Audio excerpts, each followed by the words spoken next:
Our overworked barrier mage Blake is humanity's last hope after the hero gets completely annihilated, forcing 100 desperate mages to pool their magic and seal off the entire demon realm, though every subsequent hero sent to finish the job just ended up in a graveyard. Fast forward 30 years later to a quiet, isolated mountain range where our story truly begins. Introducing Blake, a highly relatable 39-year-old magic user who just wants a decent night's sleep. But instead he has to drag his aching body out of bed for another shift, stepping outside his cozy little cabin to face the daily grind of saving the world. Chewing on a piece of bread, he casually greets his incredibly hostile neighbors, who happen to be a horde of terrifying monsters and clawing at the magical boundary. And noticing that the protective shield is starting to look dangerously thin today, he drops to his knees to channel his own mana directly into the ground, igniting a massive glowing circle that forces the beasts back into the shadows. Even though he successfully reinforces the seal, the constant drain is clearly taking its toll, especially since the barrier has been decaying much faster and demanding way more power lately, leaving him praying that some legendary new savior will finally show up and end this. Deep inside the dark castle, a brave female warrior actually confronts the terrifying overlord,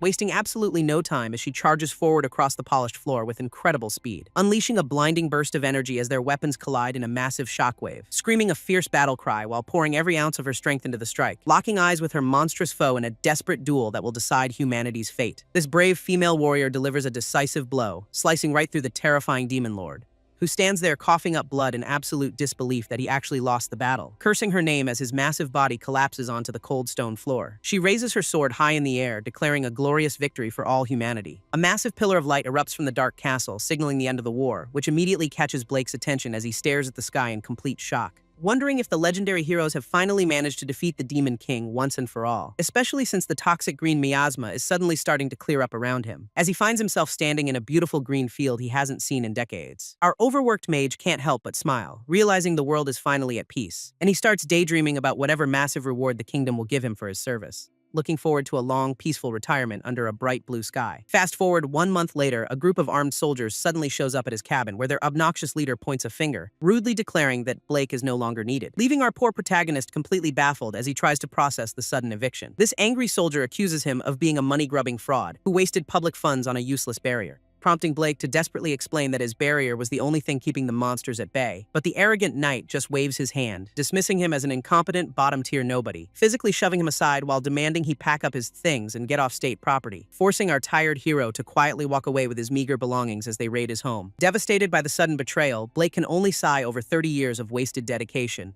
leaving him with no choice but to head back to his quiet childhood village. Soon he arrives at the local adventurers guild in the rural town of Hatino, only to be offered a pathetic handful of copper coins for his hard work, prompting our boy to politely point out that the reward is way too small, which immediately triggers a furious glare from the terrifyingly hostile guild receptionist. She slams the desk, screaming at him to stop complaining about his useless class, leaving him wondering if his life-saving barrier was actually just a joke to everyone. This very next day, he swallows his pride and walks back into the guild, desperately begging for literally any quest, regardless of how terrible the pay is. But the grumpy old lady coldly shuts him down, claiming nobody wants barrier mages. Even when he offers to do basic weeding, she insists there is absolutely nothing, while a couple of arrogant rookies laugh hysterically at his bottom-tier magic class, standing there in complete silence as he realizes just how hopeless his situation is. Suddenly, the heavy wooden doors of the guild are kicked wide open, revealing a heavily armored royal knight, demanding to know if Blake is inside, which instantly shocks the smug rookies who assume the old man is in trouble. Raising his hand nervously, our tired protagonist slowly steps forward to identify himself, meeting the intense, unwavering gaze of the elite soldier standing before him, leaving him sweating bullets as he wonders what the kingdom wants with him now. This knight explains that they are heading to the royal capital on Hero Alice's direct orders, which absolutely blows the minds of the smug rookies who just finished mocking him, leaving Blake with no choice but to agree as they prepare to leave immediately, ushering our tired protagonist toward a surprisingly luxurious carriage waiting just outside the guild. Meanwhile, the rude receptionist and her smug buddies are left sweating bullets over their massive mistake, while the carriage speeds down the road carrying Blake toward an unexpected new chapter, though he can't help but feel completely out of place inside such fancy transport, wondering why on earth a legendary hero would suddenly want to meet him, until he remembers a time he saved a young girl near the demon realm years ago. Soon they arrive at the bustling royal capital of Miston, a massive and prosperous city, making our rural mage completely awestruck by the sheer number of people walking around, as the carriage crosses the Grand Bridge and heads straight toward the royal palace, where he is escorted through massive golden hallways that make him feel even more awkward. Suddenly, a cheerful voice echoes through the corridor, instantly catching our tired hero off guard, revealing the legendary hero Alice herself, who runs up to greet him with pure excitement, eagerly asking if he remembers the time he saved her life near the demon realm. And she practically beams with joy when he confirms that he absolutely remembers her, thanking him profusely for rescuing her back when she was separated from her party. Our humble protagonist just scratches his head, downplaying his incredible feat with a polite smile, with Alice apologizing that her other companions are currently too busy with royal ceremonies to join. Alice excitedly asks Blake about his next career move, assuming a legendary barrier mage is in high demand, but our tired hero just laughs awkwardly, hiding the painful truth that he is currently completely unemployed, prompting the enthusiastic hero to suggest he immediately join the prestigious Royal Magician Corps instead. This idea is instantly shut down by Gunther, a smug vice captain who looks down on barrier mages, though Alice quickly steps in to defend Blake, arguing that his barrier kept humanity safe for decades, only for the arrogant noble to claim the monsters were just too scared of real magicians to attack. He confidently declares that barriers are completely useless, dismissing 30 years of Blake's hard work as utterly redundant, leaving our poor protagonist to silently realize just how much his profession has been devalued over time. Clenching his fist in quiet frustration, Blake struggles to swallow his pride after sacrificing his entire youth, while Gunther continues to mock him, calling him a useless old man who doesn't belong here, and boldly claiming that the veteran mage possesses absolutely no actual combat skills to speak of. Hearing this, Alice gets a dangerous look in her eyes, asking if skills are all that matter, which the smug vice captain happily confirms, challenging Blake to a duel to prove his worth. This noble explains that a middle-aged recruit needs to show immediate results if he wants a job, walking away with a smirk while leaving our hesitant protagonist to decide his next move. Before Blake can back out, Alice looks at him with absolute confidence, declaring she knows he will win, sparking a sudden rare look of determination in the tired eyes of our overworked barrier mage. Soon the two men stand facing each other in a grand courtyard, surrounded by curious onlookers, though Blake can't help but wonder how a simple social visit escalated into an official duel, as his arrogant opponent smugly introduces himself, completely unaware of the legendary power he is about to face. Gunther immediately charges up a massive flame spell, screaming at Blake not to complain when he dies. Unleashing a giant fireball, the arrogant noble sends the blazing attack directly at our calm protagonist. A massive explosion rocks the courtyard, engulfing the entire area in a blinding flash of fire. Watching the blast, the other magicians instantly celebrate, assuming their vice captain won the duel effortlessly. This noble laughs hysterically, smugly declaring that this is what happens when a bottom-tier mage gets cocky. But his laughter quickly dies down as he senses something incredibly wrong amidst the clearing smoke, revealing Blake standing there completely untouched, casually wondering if the fight has even started yet. This crowd gasps in absolute disbelief, shocked that a simple barrier mage survived that devastating attack unscathed, while a sweating Gunther panics internally, unable to comprehend how his lethal spell failed so miserably. Refusing to accept reality, the noble claims he was just holding back and prepares to get serious, igniting an even larger sphere of raging flames to completely incinerate his opponent once and for all, which crashes violently against a glowing blue shield that Blake casually raises with a single hand, triggering another massive shockwave as the intense heat washes harmlessly over the impenetrable magical defense. Screaming like a lunatic, the desperate noble pours every ounce of his mana into the attack, leaving the onlookers sweating bullets as they worry the vice captain is taking this way too far, especially since the resulting explosion is powerful enough to level the entire courtyard in an instant. Safely inside his barrier, Blake actually looks incredibly bored, realizing his opponent's magic is surprisingly weak, genuinely wondering if the elite knight is still holding back because the attack feels so pathetic, as the thick dust finally begins to settle, revealing a panting Gunther who assumes he won, only to find our tired hero standing there completely fine, scratching his chin in absolute confusion.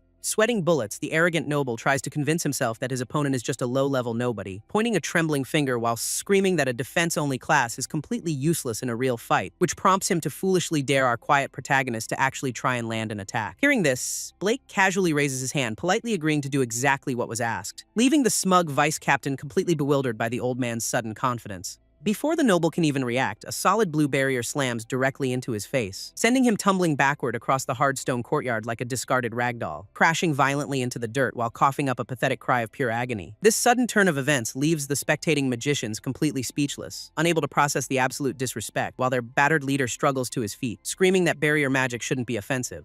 But our boy just casually spins a miniature magical shield on his fingertip like a basketball, explaining that he simply moved the barrier, which only makes the furious noble lose his mind further. Blake sheepishly scratches his head, admitting that 30 years of constant practice makes this trick pretty easy, though he genuinely wonders if moving a stationary defense spell counts as cheating in a duel, prompting the onlookers to whisper in hushed panic as they realize who the real monster is. Gritting his teeth, the humiliated noble refuses to accept that he is losing to a supposed nobody, deciding that his only option left is to completely eliminate Blake right here and now. He casts a desperate glance toward his subordinates, silently demanding their assistance to salvage his pride, who look back at him with nervous hesitation, fully aware of how bad this looks. Yet they still begin charging up their own spells, preparing to launch a cowardly group attack. Standing completely unfazed, our boy faces down the entire squad of cowardly magicians, who immediately unleash a massive wave of fire to incinerate him on the spot. But his automatic defense system kicks in, effortlessly neutralizing the raging inferno. This leaves the cheating spectators absolutely horrified while Alice just smiles in pure satisfaction. Our clueless protagonist casually scratches his head, wondering if a tiny pebble just hit him. which completely breaks the fragile ego of the sweating vice captain standing opposite him. As the noble screams in absolute denial while Blake remains completely lost in thought, Alice coldly steps in to warn the arrogant noble that his chances have officially run out, prompting the desperate man to charge up a forbidden level of destructive fire magic, determined to completely obliterate his opponent to save whatever dignity he has left, causing his own subordinates to panic as the sheer heat threatens to consume them too. Screaming like a total maniac, the noble unleashes his absolute maximum power directly at Blake, sending a colossal torrent of raging flames crashing down toward our quiet hero, who doesn't even flinch as the massive explosion forces everyone else to run for cover. While ordinary mages believe advanced magic is unstoppable, Alice knows exactly what Blake is capable of. Remembering the time he stood before a horde of terrifying demons to protect her, leaving her completely spellbound by the sheer majesty of his impenetrable defensive spells. Back then, he effortlessly shattered the monster's attacks with his legendary blue barrier shards. And now, those same glowing shields easily dispersed the massive inferno without a single scratch, instantly shattering the arrogant vice captain's sanity as his ultimate attack completely fails. Slumped on the stone floor, the defeated noble can only stare in absolute horror, sweating profusely as he realizes his absolute strongest magic did not even leave a scratch, while the stunned onlookers whisper in shock, realizing the legendary vice captain has officially run out of mana. Alice immediately steps forward to declare Blake the winner, proving he belongs in the elite corps, reminding the pathetic noble that our boy spent 30 years single-handedly protecting their entire world. But Gunther desperately tries to deflect, screaming for investigators to prove other mages helped him. A heavily armored knight steps up with the official report, delivering a devastating blow, revealing that there were actually no other barrier mages stationed at the border at all, since they had all either passed away or abandoned their posts while embezzling royal funds, leaving everyone to process the terrifying truth that Blake maintained the entire border completely alone. Our clueless protagonist finally connects the dots, realizing why his personal mana pool kept growing so massive, though the humiliated noble refuses to believe it, pointing out that the demon realm is absolutely massive, unable to comprehend how a single human could maintain a barrier larger than an entire kingdom. This hero just beams with pride, realizing her savior is even more ridiculously overpowered than she remembered, until a commanding voice suddenly echoes across the courtyard, instantly silencing the gossiping crowd, as the trembling vice captain looks up in sheer terror at the imposing presence approaching them. Recognizing the legendary red-haired captain who leads the first division of the Royal Magician Corps, a top-tier powerhouse that most ordinary mages only ever dream of seeing up close. This intimidating captain demands an immediate explanation for the chaotic mess in his courtyard, prompting Alice to happily explain how she recommended Blake, despite the vice captain's pathetic doubts. Alice explains that they were just conducting a practical test to prove Blake's incredible skills, and the intimidating captain wastes no time pointing out that the vice captain clearly lost the duel, prompting the humiliated noble to desperately claim he was just holding back against a mere barrier mage. This pathetic excuse is instantly shut down by the captain's terrifying glare, silencing the noble completely, leaving the defeated vice captain to swallow his pride while sweating in absolute terror, as the captain declares that anyone with actual talent is welcome to join their ranks, officially welcoming our shocked protagonist into the prestigious Royal Magician Corps right on the spot, while the spectating magicians whisper in disbelief about a barrier mage joining their elite group. Blake can't help but feel a sudden wave of imposter syndrome washing over him, genuinely wondering if a simple defensive specialist like him truly belongs in such a high-class place. But Alice quickly snaps him out of it, beaming with absolute joy and congratulating her savior. She happily suggests they immediately go grab some delicious food to celebrate his massive victory, only for the captain to suddenly loom behind her with a terrifyingly dark aura,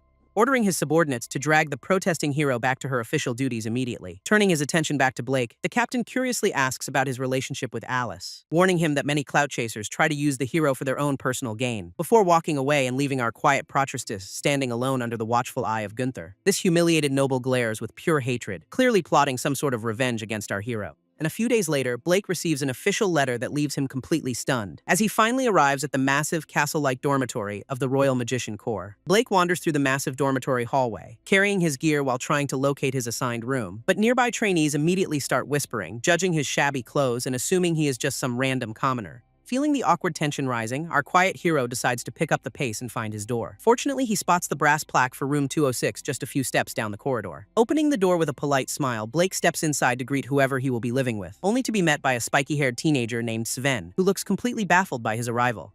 Our protagonist introduces himself as the new roommate, leaving the 16-year-old trainee screaming internally in absolute confusion, screaming in disbelief when Blake claims he defeated the vice captain and got recommended by the hero. Blake can only smile sheepishly, admitting to himself that the whole story does sound incredibly fake to outsiders. Seeing his new roommate literally trembling in despair, our polite hero asks if the kid is all right. Sven dramatically clutches his head, wailing that his career is ruined by being paired with a liar, explaining that roommates are automatically placed on the same active team for the upcoming trainee division trials, which prompts Blake to apologize for his age, promising he will do his best not to hold them back. Softening up a bit, the young trainee reluctantly admits that it is not really the old man's fault. before pointing out Blake's messy hair and offering to give him a quick trim before training starts. Snapping the scissors with pride, Sven finishes the haircut, leaving our hero feeling incredibly refreshed and grateful. Suddenly, the realization of the time hits the young trainee, causing him to panic as training is starting, urging Blake to hurry up and change into his official uniform before they get left behind. Meanwhile, two other talented new recruits named Therese and Clara arrive at the training grounds, looking around expectantly, instantly whispering in confusion as they spot a mysterious old man standing right beside their peers. Blake politely introduces himself to his new teammates, who are already whispering about his age, prompting Therese to immediately freak out and complain about having an old guy on their team, though Clara tries to calm her down, only to get called out for thinking the exact same thing. Looking around at the crowd of youthful trainees, our quiet hero realizes he truly stands out. Suddenly, the instructor calls Blake up to the wooden stage, demanding he introduce himself to everyone, which he does with a polite smile, announcing his specialty as a simple barrier mage. This revelation instantly sparks a wave of skeptical whispers among the crowd about his rumored victory, as Clara stares in disbelief, highly doubting that an old man could defeat the vice-captain, while Therese completely writes him off, convinced there is absolutely no way the rumors are true. Sven dramatically clutches his head in pure despair, crying that they are officially doomed with him. Meanwhile, a smug blonde trainee glares from the crowd, silently plotting to put Blake in his place. This instructor quickly silences the chatter, explaining that their official divisions have not been decided yet, making our protagonist realize he still needs to work hard and prove his actual worth. To determine their ranks, the instructor announces a 2-week survival exercise hunting monsters in Mecha Forest, sending the entire group of trainees into a panic over the forest's dangerous miasma pools. Laughing off the danger, the instructor tells Blake he is just unlucky and orders them to pack up, leaving a trembling Sven to pack his gear while lamenting that newbies should never go there, before begging our quiet hero to at least try not to hold the team back during training. With their gear ready, the recruits are ordered to board the massive dragon carriages by team. Unbeknownst to them, that same arrogant blonde trainee watches them depart, maliciously promising to show Blake absolute hell. Sven looks absolutely flabbergasted as he realizes exactly where their carriage dropped them off, while Blake remains completely unbothered by the sudden change in their training destination, looking out over a massive, rugged mountain range that seems completely devoid of life, prompting the rest of the team to realize they definitely drew the short straw today, which immediately sends their young team leader into a spiral of absolute dramatic despair. Therese instantly snaps at him for being pathetic instead of actually leading their group, but their loud bickering is quickly interrupted when Blake politely tries to intervene, calmly suggesting they check their map first to determine their actual location in this wilderness, leaving the two hot-headed trainees to stare at him in awkward, silent disbelief. Spreading out the map, our legendary barrier mage easily points out their target destination and cheerfully asks if they should start hiking before they run out of daylight, forcing the reluctant teenagers to steel themselves and prepare for a grueling journey. Soon, the squad is forced to scramble over steep, jagged rocks in full gear, pushing through dense, overgrown foliage that makes every single step a massive chore,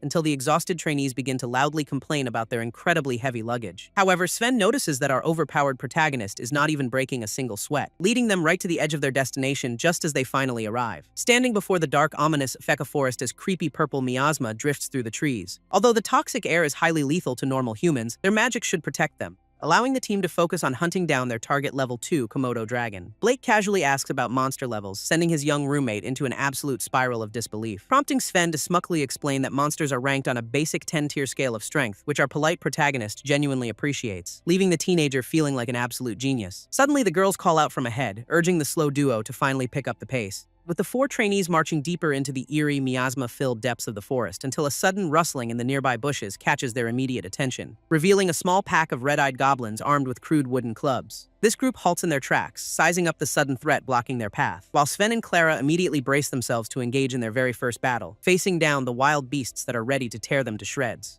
Realizing these are only level 1 monsters, the overconfident teenager eagerly charges up a fire spell, unleashing a massive blast of flames while boasting that he can handle this fight completely alone, only to immediately panic when the remaining monsters launch a coordinated counterattack. Just as a heavy club is about to strike him down, sharp magical slashes slice through the air, thanks to Clara stepping in with her swift offensive magic to save her reckless teammate. Instead of being grateful, the bruised teenager pouts on the ground, grumbling about her interference, though Therese patiently heals his arm, reminding him that he actually got hurt, leaving Blake to watch this chaotic display of teenage teamwork with a deadpan expression. Clara quickly roasts Sven for his sheer arrogance, forcing him to apologize for the mess, before the bickering squad continues their march, completely oblivious to a strange creature watching them. Suddenly, a giant carnivorous plant drops from the canopy, catching the group completely off guard, and before anyone can react, the beast lunges forward and snaps directly at the startled teenagers, leaving our clumsy protagonist sitting on the dirt while apologizing profusely for his awkward stumble. Secretly, Blake quietly places his hand on the ground to cast a subtle tracking spell, before cheerfully claiming he stumbled upon a much safer path while falling down.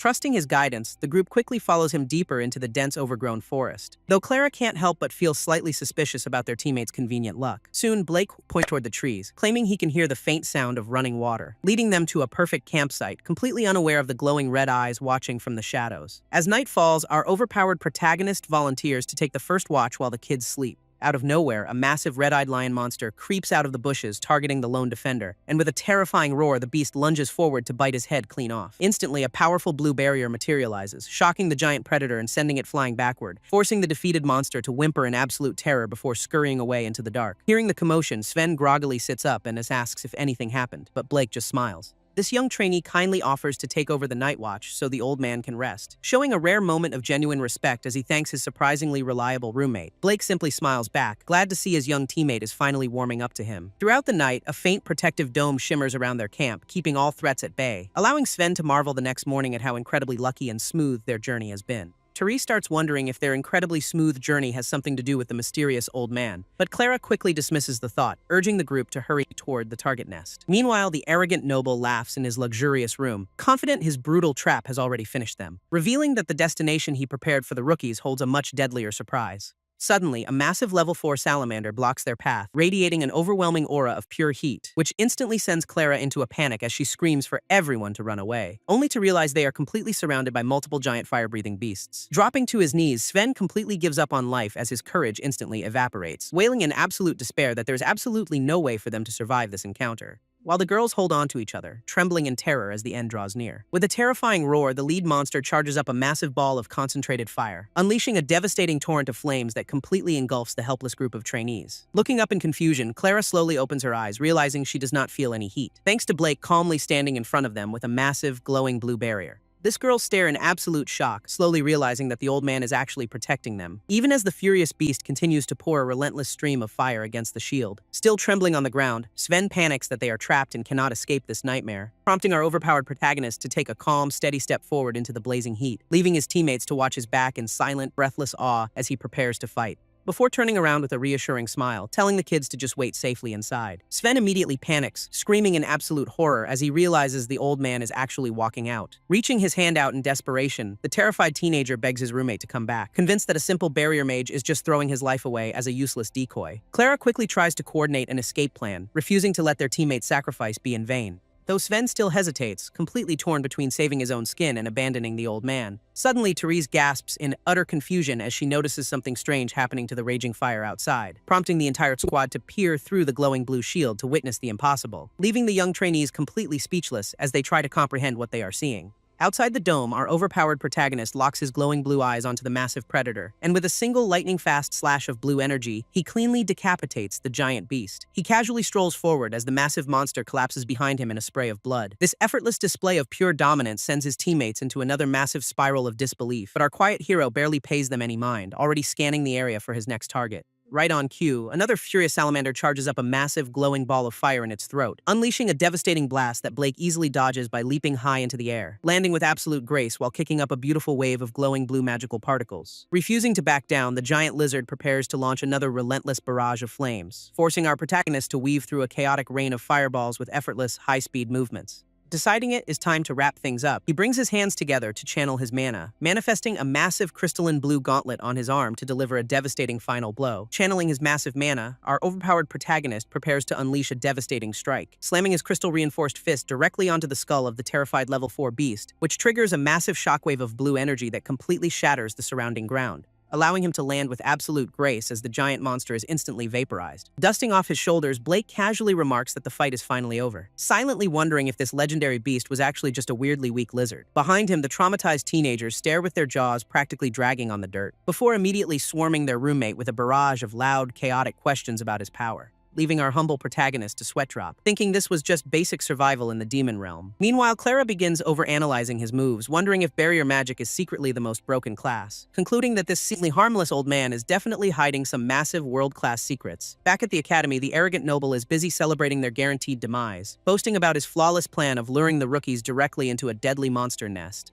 completely convinced that there is absolutely no way for a simple barrier mage to survive. Right on cue, the instructor announces the arrival of the very first team to return, sending the smug noble into a state of pure, unadulterated shock as he turns around, clutching his head in absolute agony while screaming internally about how they are still breathing. He quickly tries to cope, assuming they must have cowardly fled without completing their mission. But his brief moment of hope is instantly shattered when the instructor suddenly gasps in disbelief, holding up a massive salamander fang while declaring their team just set an all-time academy record. This arrogant noble completely loses his mind, screaming in disbelief that a mere barrier mage defeated a level 4 monster, while the academy instructor happily awards Team F their points for completing the impossible mission. This sudden victory leaves the other trainees completely baffled, wondering how a deadly salamander nest even got there. But Sven is too busy celebrating their top rank, eagerly giving all the credit to their reliable roommate. Clara and Therese readily agree, knowing they never would have survived the forest without the old man's guidance, prompting our humble protagonist to quickly wave it off, claiming their success was purely a team effort. He insists that he only lent a tiny bit of help, trying his best to stay under the radar, which Sven happily accepts, officially declaring the old man a good guy as the girls smile warmly. Still, Clara remains highly skeptical, silently noting that having so many disadvantages is far too convenient to be a coincidence. At that exact moment, the furious noble watches them celebrate from afar, clenching his fist in absolute trembling rage. Glaring with pure hatred, the petty aristocrat swears to destroy the barrier mage once and for all. And a few days later, the academy gathers the trainees to announce a brand new competitive training format. Finding the main area too cramped, Team F decides to move over to the less crowded second training ground, completely unaware that the scheming noble is watching their every move with a dark, predatory gaze. A sinister grin spreads across his face, clearly plotting another devious trap to humiliate our overpowered hero. Meanwhile, Sven playfully challenges Blake to a friendly spar, asking the old man to go easy on him. Suddenly, the arrogant noble interrupts their session, smugly offering to personally instruct the rookies instead. Sven and Clara quickly whisper among themselves, realizing Vice Captain Gunther is stepping in due to a shortage of instructors, though the petty noble immediately snaps at them to stop whispering and gather around for their lesson. However, he coldly points at Blake, telling our protagonist to just stand there like an idiot and watch. Gunther smugly announces the start of their training session, targeting the 3 young rookies, and without warning, he blasts Therese backward with a sudden, brutal strike. Clara immediately rushes over to cast a quick healing spell on her injured teammate, while the sadistic noble mocks them, claiming they would already be dead in a real fight. Sven watches in absolute fury as the corrupt instructor demands the girls get back up, warning Blake to stay back and watch because the weaklings need the extra practice. Our overpowered protagonist glares silently, barely holding back his immense, world-shaking magical power, which only makes the arrogant noble laugh, mocking his uselessness as a simple barrier mage. Turning his attention back to Sven, the petty instructor barks at him to get into position, instantly channeling a massive, highly unstable ball of concentrated fire magic in his hands. With a maniacal grin, the corrupt noble prepares to launch his devastating attack, unleashing a massive torrent of flames that completely engulfs the terrified teenager. Refusing to stop, the sadistic instructor fires another relentless barrage of explosive heat, leaving the entire training ground covered in a massive blazing inferno of pure destruction. He smugly turns to Blake, claiming his hand simply slipped because he felt insulted, laughing off the brutal assault as a passionate lesson that only singed them a little. This arrogant noble proudly gestures toward the clearing smoke, expecting to see their charred bodies, only to witness Sven standing completely unharmed behind a shimmering hexagonal blue barrier. This impossible sight sends the noble into a state of pure bug-eyed shock, while Sven looks at his hands, slowly realizing his quiet roommate just saved his life. Sweating profusely, the corrupt vice captain wonders if the useless old man somehow interfered with his attack. Meanwhile, a crowd of curious trainees gathers around, whispering about how badly Team F is getting beaten. But the smug noble quickly plays it off as a simple, friendly guidance session, sending Sven and Therese into an absolute fit of rage over his blatant bullying. Watching silently from the sidelines, our overpowered protagonist keeps his glowing blue eyes locked on the kids, while Clara firmly declares that she wants to win this fight, using everyone's combined strength, prompting the 3 rookies to stand tall together with newfound determination in their eyes. Seeing their growth, Blake lets out a soft, approving smile as he prepares to support them. Sven boldly challenges the corrupt instructor to continue their so-called training session. The surrounding crowd immediately starts cheering for the rookies, severely bruising the arrogant noble's fragile ego, leaving him with absolutely no choice but to keep fighting to save his own reputation. With a quick wave of her hands, Clara casts a glowing green buff to rejuvenate her teammates, though the delusional vice captain just laughs, confidently preparing another massive wave of fire magic. He unleashes a devastating explosion of flames that completely consumes the entire training ground, only for Sven and Therese to charge straight through the inferno completely untouched by the heat, sending the noble into a screaming panic as he realizes another invisible barrier protected them. Seizing the perfect opening, the 2 rookies immediately charge up their own offensive spells, unleashing a combined magical strike that blasts the corrupt instructor backward in a painful explosion. This leaves Sven absolutely ecstatic as he realizes they actually managed to land a solid hit. While Gunther glares back with bloodshot eyes, his face contorted in pure murderous humiliation. Before the humiliated noble can retaliate, the rookies are suddenly startled by a loud interruption, as a heavy staff slams onto the stone floor to halt the unauthorized duel, revealing a high-ranking academy official who steps directly between the rookies and their corrupt instructor. Our quiet protagonist watches the sudden intervention calmly, knowing his secret's still perfectly safe, while the furious official barks at Gunther, demanding to know what he thinks he is doing. This cornered noble desperately tries to claim this brutal beatdown was just a friendly guidance session, but the official immediately shuts him down, exposing his petty grudge against the harmless barrier mage. With absolute authority, he relieves the corrupt vice-captain of his duties and promises a swift demotion. This sudden downfall sends the arrogant noble into a silent, trembling spiral of pure, murderous hatred, directing all his blame toward Blake as the scene shifts to Team F relaxing in their lounge. Sven happily celebrates the bully's demotion, calling him a total scumbag for targeting their roommate, though our humble hero quickly apologizes, feeling guilty for dragging the kids into his personal mess. His energetic roommate frantically waves his hands, insisting that the old man did absolutely nothing wrong. Suddenly, the three rookies lean in incredibly close, eagerly demanding to know how he got so strong, leaving our sweating protagonist completely cornered as he struggles to invent a believable excuse. But he is saved by a messenger announcing an urgent escort request from the Witch of Wisdom. This unexpected summons leaves Blake pointing at himself in utter confusion, wondering how she found him, and before he can even protest, the polite messenger quickly drags him out of the room. Behind him, the girls realize Edda belongs to the legendary hero's party, questioning who their roommate really is. Meanwhile, our overpowered hero is brought directly to the Grand Hendria Kingdom Magic Research Institute. Meeting our protagonist at the institute, the legendary Witch of Wisdom warmly welcomes him back, revealing that this 13-year-old girl is actually the brilliant director of magic research, prompting Blake to casually pat her head like she is just a normal kid. This casual gesture completely horrifies her assistant, who screams about respecting the genius mage, leaving our humble protagonist to quickly apologize for his overly familiar and casual behavior. But the young director quietly dismisses the fuss, wanting to get straight to business. She explains that she summoned him to borrow his incredible power for capturing live monsters, noting that standard cages fail because the beasts constantly rampage and emit toxic miasma. Studying these creatures directly in the lab could help them develop vital countermeasures against miasma, which normally restricts safe entry into the deadly demon realm to the hero's party. Getting back to the point, Edda asks if his barriers can contain level 5 beasts, and while the assistants scoff at the impossible request, Blake calmly accepts the challenge. Looking completely unfazed, our overpowered protagonist confidently reiterates that he can get it done, sending the high-strung assistant into a state of absolute, jaw-dropping disbelief at his sheer audacity. He casually explains that capturing high-level monsters should not be an issue for him. Hearing his confident answer, the young witch lets out a subtle, highly satisfied smile, while Blake reasons that a level 5 beast should be easy after his salamander fight. This logical conclusion only infuriates the assistant further as she accuses him of telling lies, but Edda quickly intervenes, assuring her frantic staff that everything will be perfectly fine. With her glowing blue eyes flashing with absolute authority, she demands silence regarding his cooperation. This high-strung assistant bows deeply, offering a sincere apology for her earlier outburst. Meanwhile, the male researcher promises to make sure this mission officially counts as academy training, but the suspicious female assistant silently wonders if Blake has some dark leverage over Edda, swearing to protect her beloved director from whatever sinister plot this old man is cooking up. This intense, murderous aura immediately sends a terrifying shiver down her colleague's spine, while Edda cheerfully announces that their destination is the dangerous, abandoned Bourbon mine, instantly rallying the entire research team to gear up and prepare for departure. Soon, the group rides out of the city on a pack of dinosaur-like raptor mounts, allowing Edda to happily catch up with her savior and ask if he met Alice, laughing warmly when Blake confirms that the fierce warrior is doing perfectly fine. Behind them, the jealous assistant fumes in silence, unable to comprehend this cozy relationship, especially since she knows they would have died back in the Forest of Death, prompting Blake to recall the fateful day he was hunting near the demon realm, stumbling upon a heavily injured Alice who was desperately trying to survive the monster onslaught, begging him with her final breaths to save her comrades trapped nearby. Our overpowered protagonist immediately rushed into the dark woods to search the area, eventually finding a young Edda completely surrounded by a swarm of bat monsters, who would have easily finished her off if he had not intervened. Though our humble hero just chuckles, claiming he did nothing out of the ordinary, as excited children run alongside their mounts as they head toward their dangerous destination. Blake mentions he has been maintaining barriers alone since he was 9, making him envy normal childhoods. But the proud young witch quickly scoffs, claiming a genius like her never needed to play with kids anyway, though she still sneaks a quiet, curious glance back at him to gauge his reaction. Watching the local children run past their mounts, Edda falls silent as she contemplates his lonely past.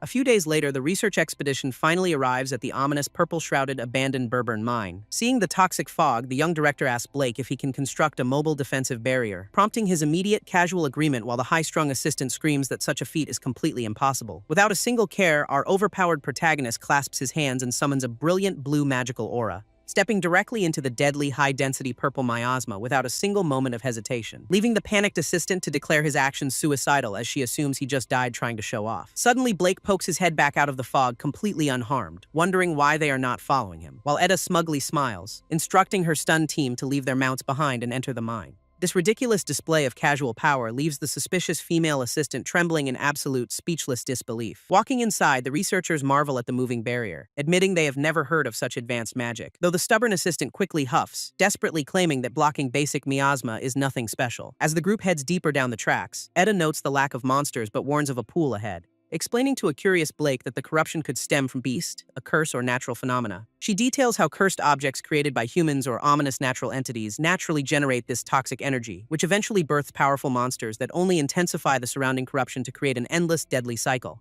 Including that the legendary Demon King himself was the ultimate, most terrifying manifestation of this corruptive force.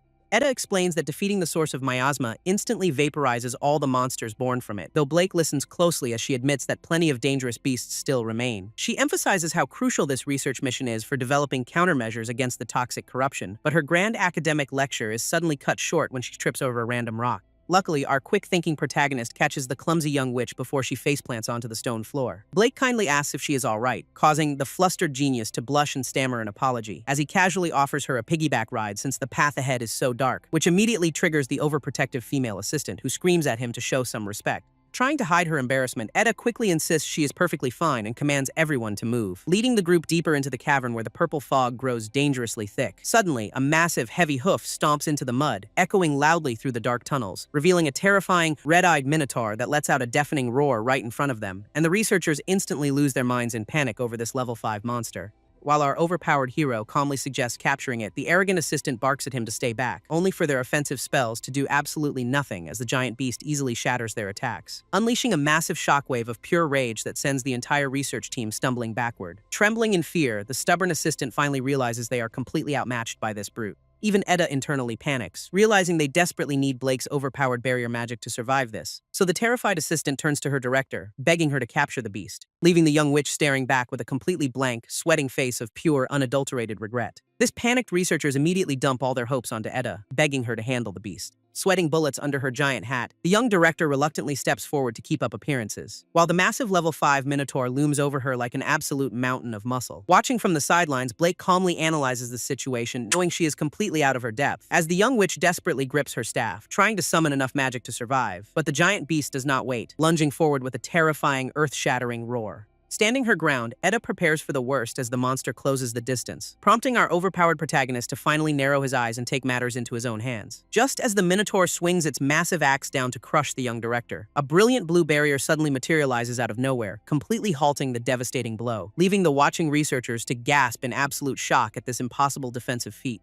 Within seconds, the giant Minotaur is entirely encased in a massive glowing hexagonal cage, courtesy of Blake, who casually maintains the spell with a single effortless gesture. Yet, the clueless assistant still tries to push him away, screaming at him not to interfere. But Eda immediately barks at her to shut up and stop being so incredibly foolish, explaining to her stunned team that Blake was brought along specifically to capture the monster. She instructs her assistants to actually look at what is happening inside the barrier, revealing that the refined magic is actively purifying the miasma and putting the beast to sleep. This mind-blowing revelation leaves the stubborn assistant trembling, realizing she completely misunderstood his power, while Eda stands in absolute awe, silently admitting that her own legendary magic could never achieve this.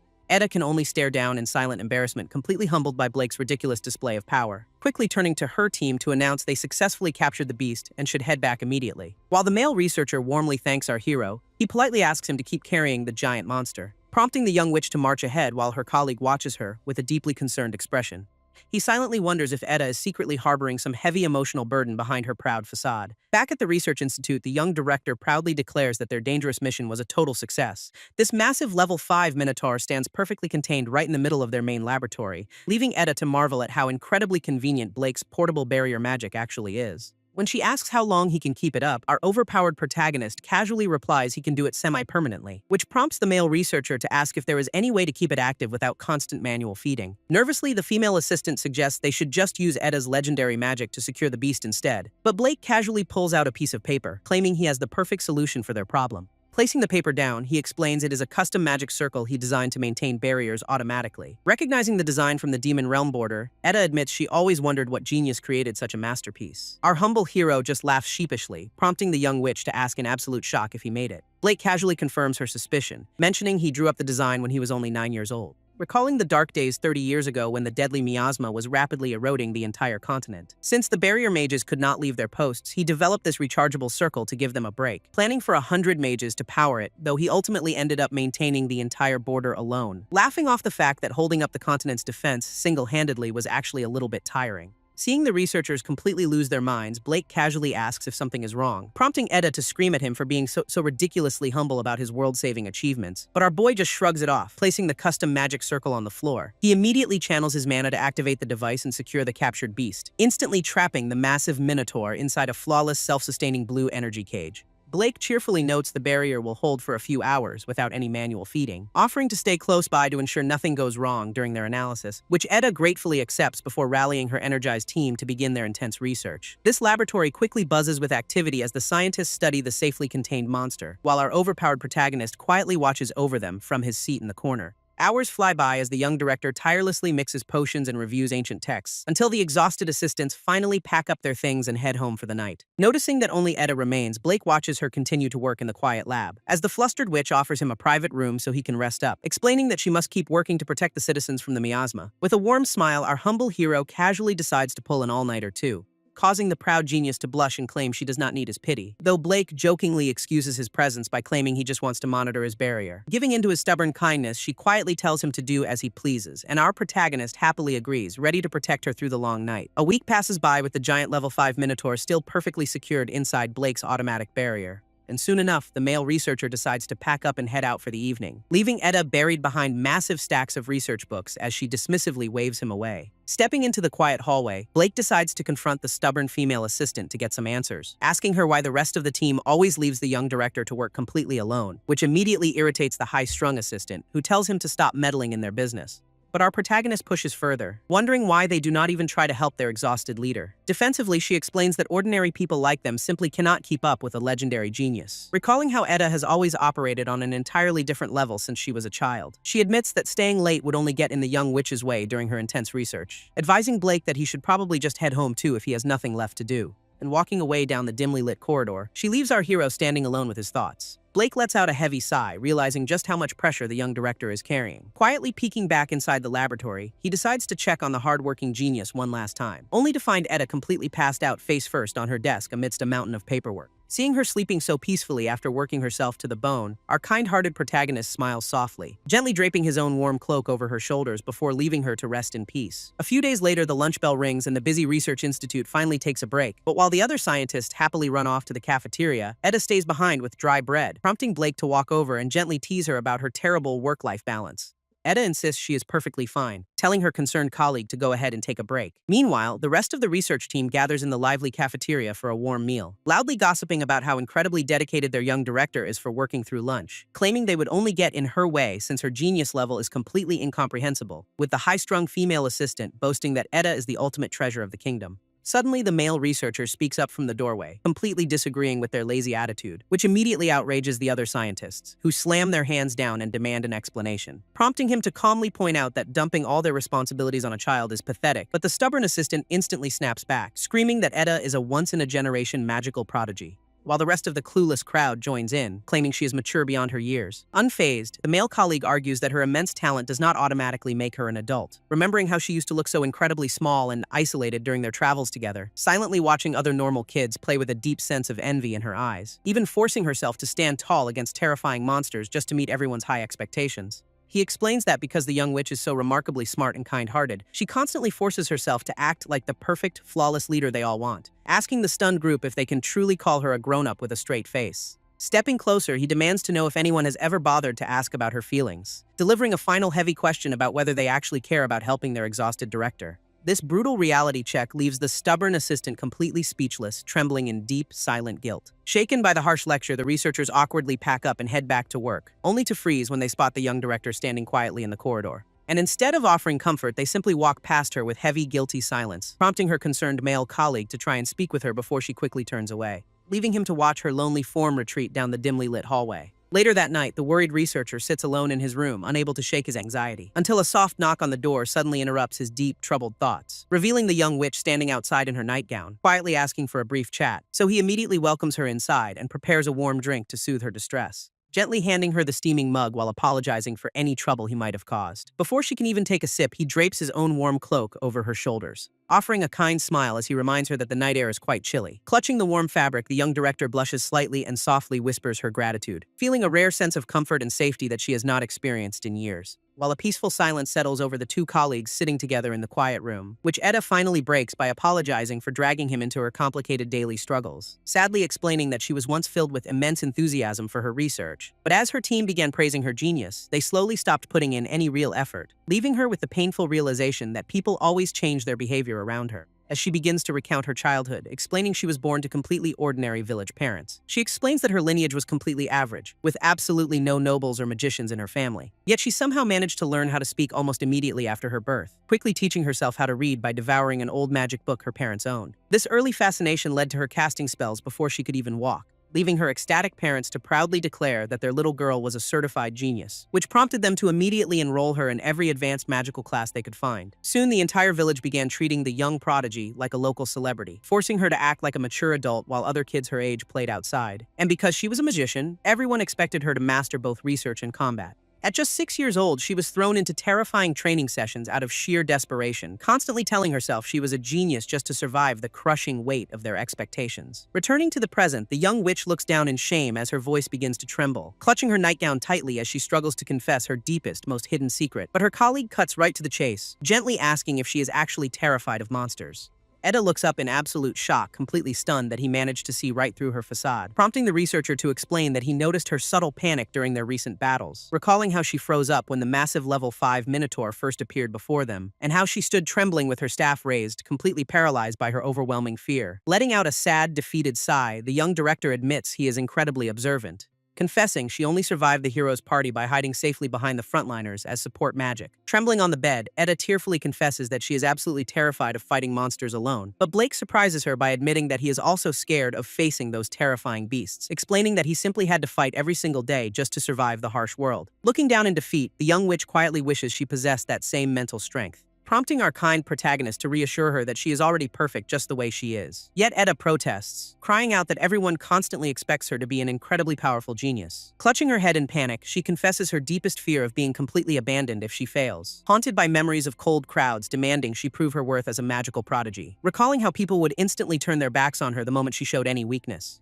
She covers her ears, begging imaginary voices not to leave her as she promises to act mature. Suddenly, a gentle hand rests on her head, interrupting the dark spiral of her painful memories. As Blake looks down at her with a soft, comforting expression to soothe her trembling heart, promising the tearful young director that he will absolutely never abandon her, no matter what happens. He acknowledges how incredibly difficult things have been for her, speaking with absolute sincerity, gently stroking her blue hair while validating the immense suffering she has quietly endured for years. With tears finally spilling over, Edda listens as he softly asks if it was tough for her, offering her the ultimate comfort by telling her that she has done an amazing job. Hearing those long-awaited words, the young witch completely breaks down and lets out a loud sob, throwing her arms around our hero's neck as she clings to him for dear life, finally letting go of her perfect facade to cry about wanting to play and just be normal. Edda tearfully admits she hates fighting monsters, sobbing about how terrifying and painful the battles truly are. Blake gently points out that normal kids are allowed to show weakness to adults, reassuring her that she does not need to carry the burden of being a perfect prodigy alone, which makes the young witch look up in disbelief, quietly asking if she can truly rely on him.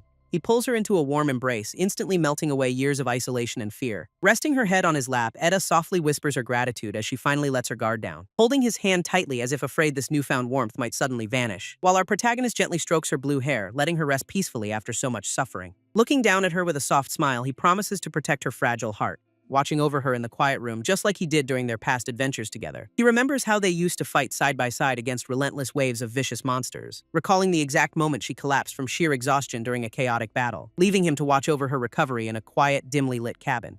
Back then, he had quietly prepared to slip away into the cold night, only to stop when he noticed her reaching out blindly in her sleep, whimpering in deep distress as terrifying nightmares of abandonment haunted her fragile mind. Unable to leave her side, he had stayed to hold her hand until she finally calmed down, and returning to the present, he holds her just as gently in the quiet room, smiling softly as she sleepily begs him never to leave her all alone, whispering to the sleeping genius that he will always be right there by her side. A few days later, our boy Blake finds himself waiting in the middle of a bustling market street when the soft, rhythmic tapping of little shoes suddenly approaches him from behind, prompting him to turn around as a familiar voice quietly asks if she kept him waiting. Standing there is Etta, looking like a normal kid in a cute white dress and straw hat, and with a warm smile, he reassures her before offering to start their long-awaited day out. This lively festival atmosphere surrounds them as they step into the heart of the crowded city, leaving the young witch completely wide-eyed and amazed by the sheer number of people around them. She admits she has never actually played in the capital or visited the market street before, which only makes Blake chuckle and say that her lack of experience is actually a great thing. Grabbing her hand, he pulls her along, explaining that first-time adventures are always the most exciting,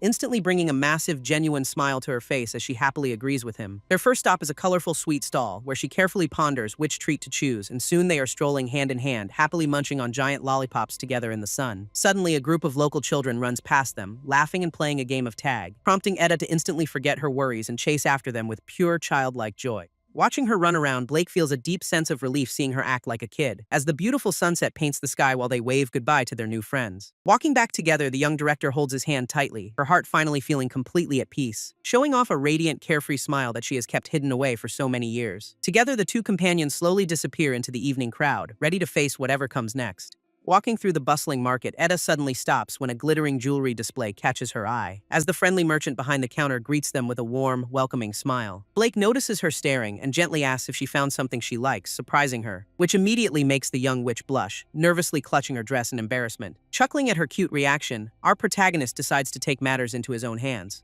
picking out a beautiful blue gem necklace while Etta frantically insists on paying for it herself. He simply smiles and reassures her, explaining that he really wants to give her a present, before handing over the coins to the merchant while the young girl watches in absolute awe. This lady happily hands over the sparkling accessory, wishing the little miss a wonderful day, prompting Blake to gently place the necklace around her neck as she beams with gratitude. Clutching the precious gift close to her chest, Etta practically radiates pure, unadulterated happiness. But the wholesome moment takes a hilarious turn when the merchant praises the kind father and daughter. Both of them instantly freeze in sheer shock, completely stunned by the massive age misunderstanding. Yet they quickly laugh it off, letting the funny mistake slide as they enjoy their day. Hand in hand, the two companions stroll through the festive streets under a beautiful, warm sunset. 1 week later, they stand together in the laboratory to address the entire research team. Etta steps forward and sincerely apologizes, admitting she couldn't find a direct cure for the miasma. Explaining that barrier magic is the key, she reveals plans to recruit more barrier mages. She turns to Blake to ask for his continued cooperation, which he happily promises to give. Suddenly, one of the researchers steps forward, nervously calling out to interrupt their conversation.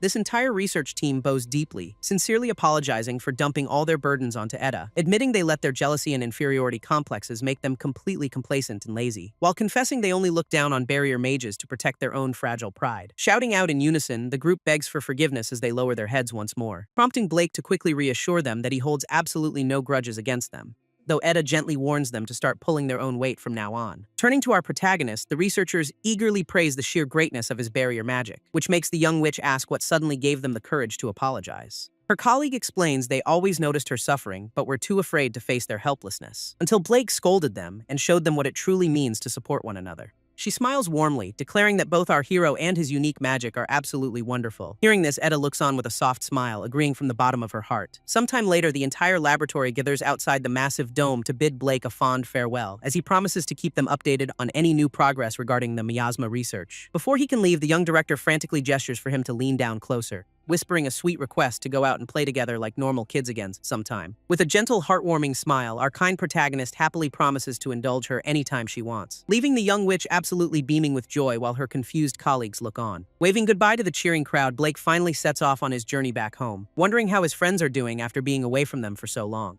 Returning home at last, Blake is instantly bombarded by his worried friends screaming about his lateness, prompting our hero to raise his hands defensively while trying to explain his wild absence. Once he reveals his crazy exploits, the trio sits in absolute shock over his monster-capturing adventures, with the hot-headed swordsman internally marveling at Blake's exclusive access to the prestigious research institute, while the dark-haired girl can barely believe he is casually rubbing shoulders with the hero's party. Even their quiet companion begins to wonder if barrier magic is actually some kind of cheat code, leaving them all staring at our clueless protagonist as they question his true identity. Trying to change the subject, Blake asks how their training has been going during his absence, which immediately gets the fiery swordsman hyped up to show off his hard work tomorrow. This next morning at the training grounds, the trio unleashes their elemental spells in unison, combining their powers into a massive burst of energy that tears through the target area. Watching from the sidelines, Blake carefully analyzes their progress as the explosive smoke clears. Despite their flashy display, the exhausted group collapses while lamenting how incredibly slow their growth feels, only for a group of arrogant classmates to walk by and mock their dropout status,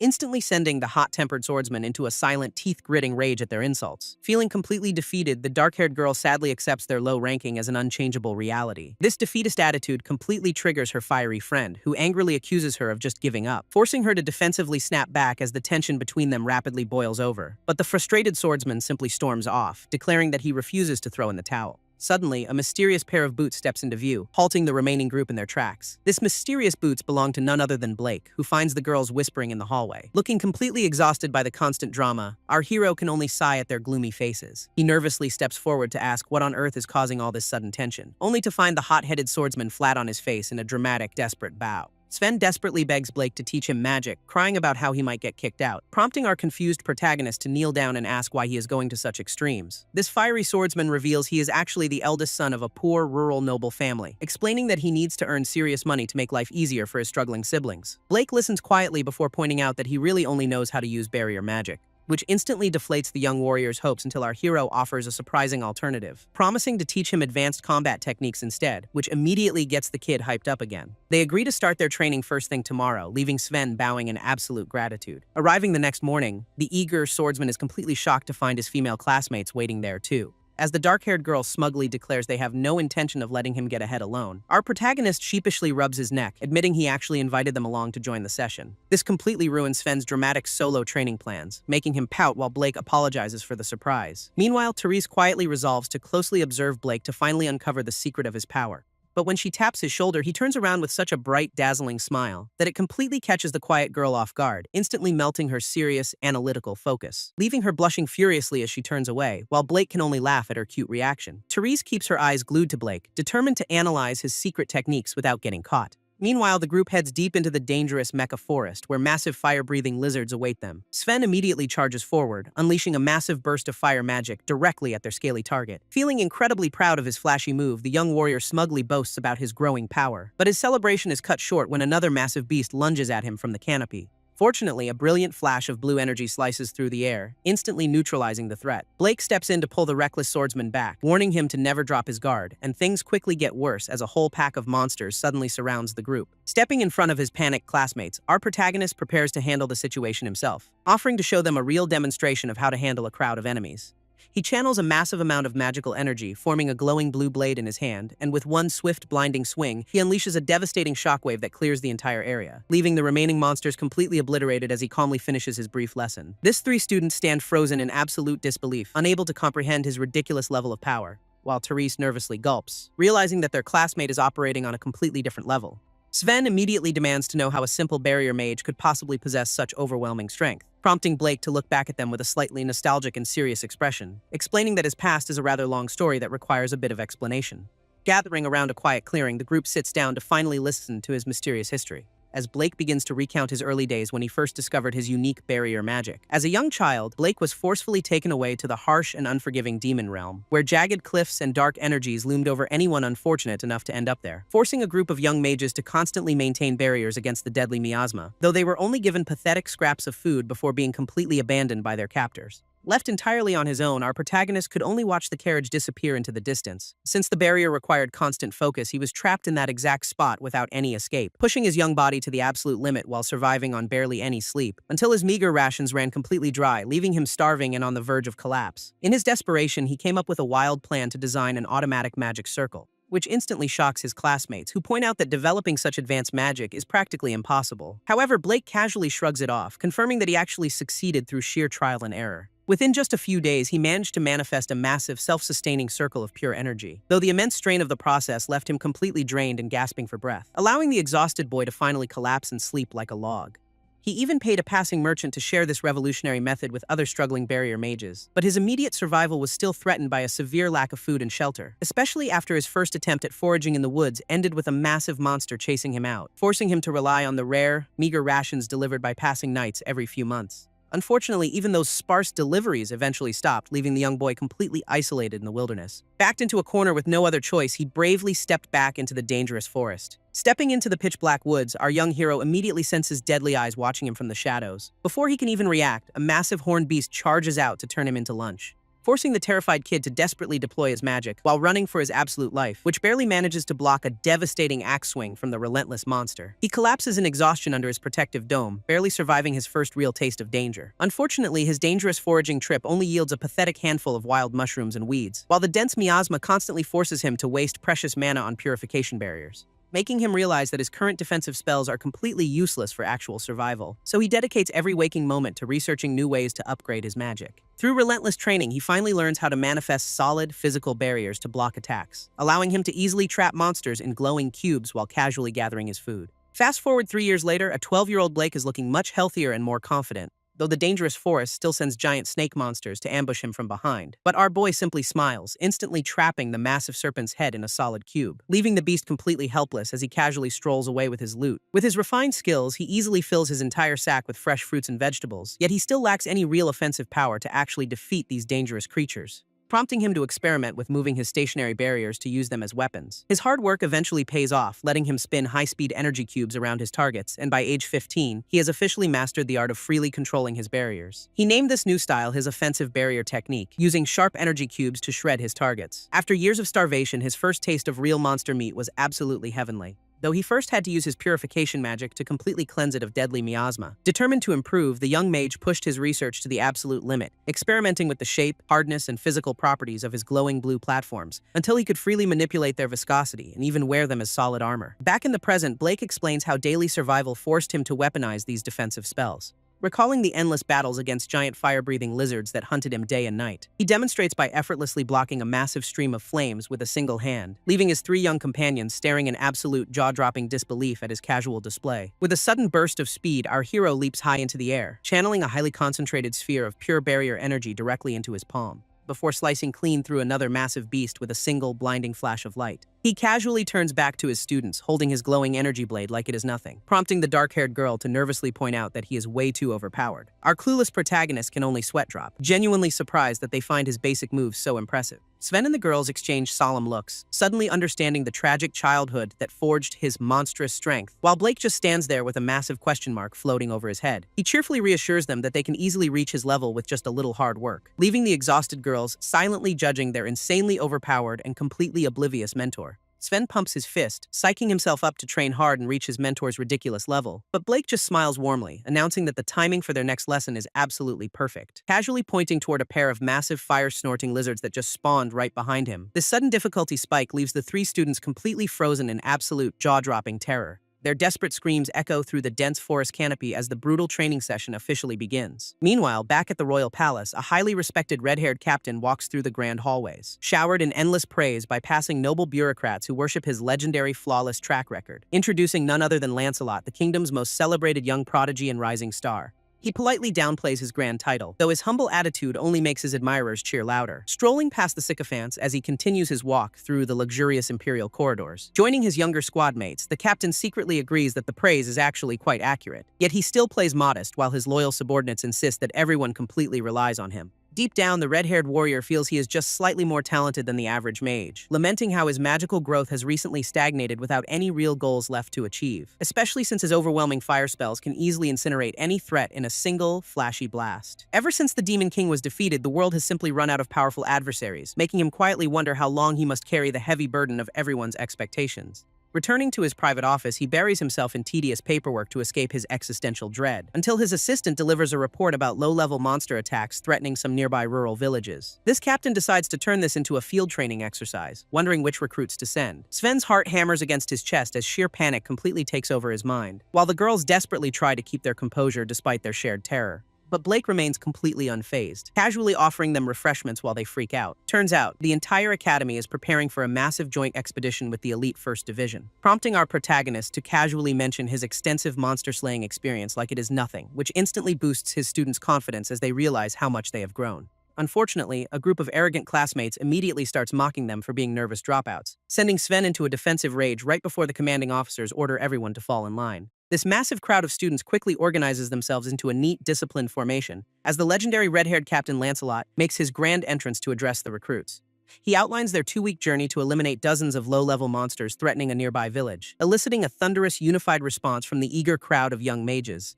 And with a sharp command from the lead officer, the grand expedition officially begins. Carriages and rows of students march out of the safety of the city gates, embarking on a grueling trek through a harsh, barren canyon under the blazing sun. After 6 continuous hours of marching without a single rest, Sven and the girls are completely exhausted, while the rest of the recruits complain about the steep, punishing terrain. Relief finally arrives when a loud voice announces a much-needed 30-minute break, allowing our tired trio to instantly collapse onto the rocky ground to catch their breath, only for an angry upperclassman to suddenly storm over and aggressively demand what they are doing. Instead of letting them rest, the senior mages order the exhausted rookies to serve the squad, forcing Sven and the girls to give them massages while they complain about their aching shoulders. And, as the night sky settles over the canyon, the grueling march continues without any sleep, leaving our tired trio on guard duty while the rest of the squad gets to rest. 7 days of this relentless torture pass, leaving the young rookies looking like absolute zombies, with Sven genuinely convinced that he is going to die from sheer sleep deprivation, while the dark-haired girl reaches her absolute breaking point under the constant physical strain. Even the quiet silver-haired girl can barely keep her heavy, exhausted eyelids open. Yet Blake strolls up looking completely refreshed, offering them water like he just woke up from a nap, casually explaining that he survived much worse during his years of isolation in the demon realm.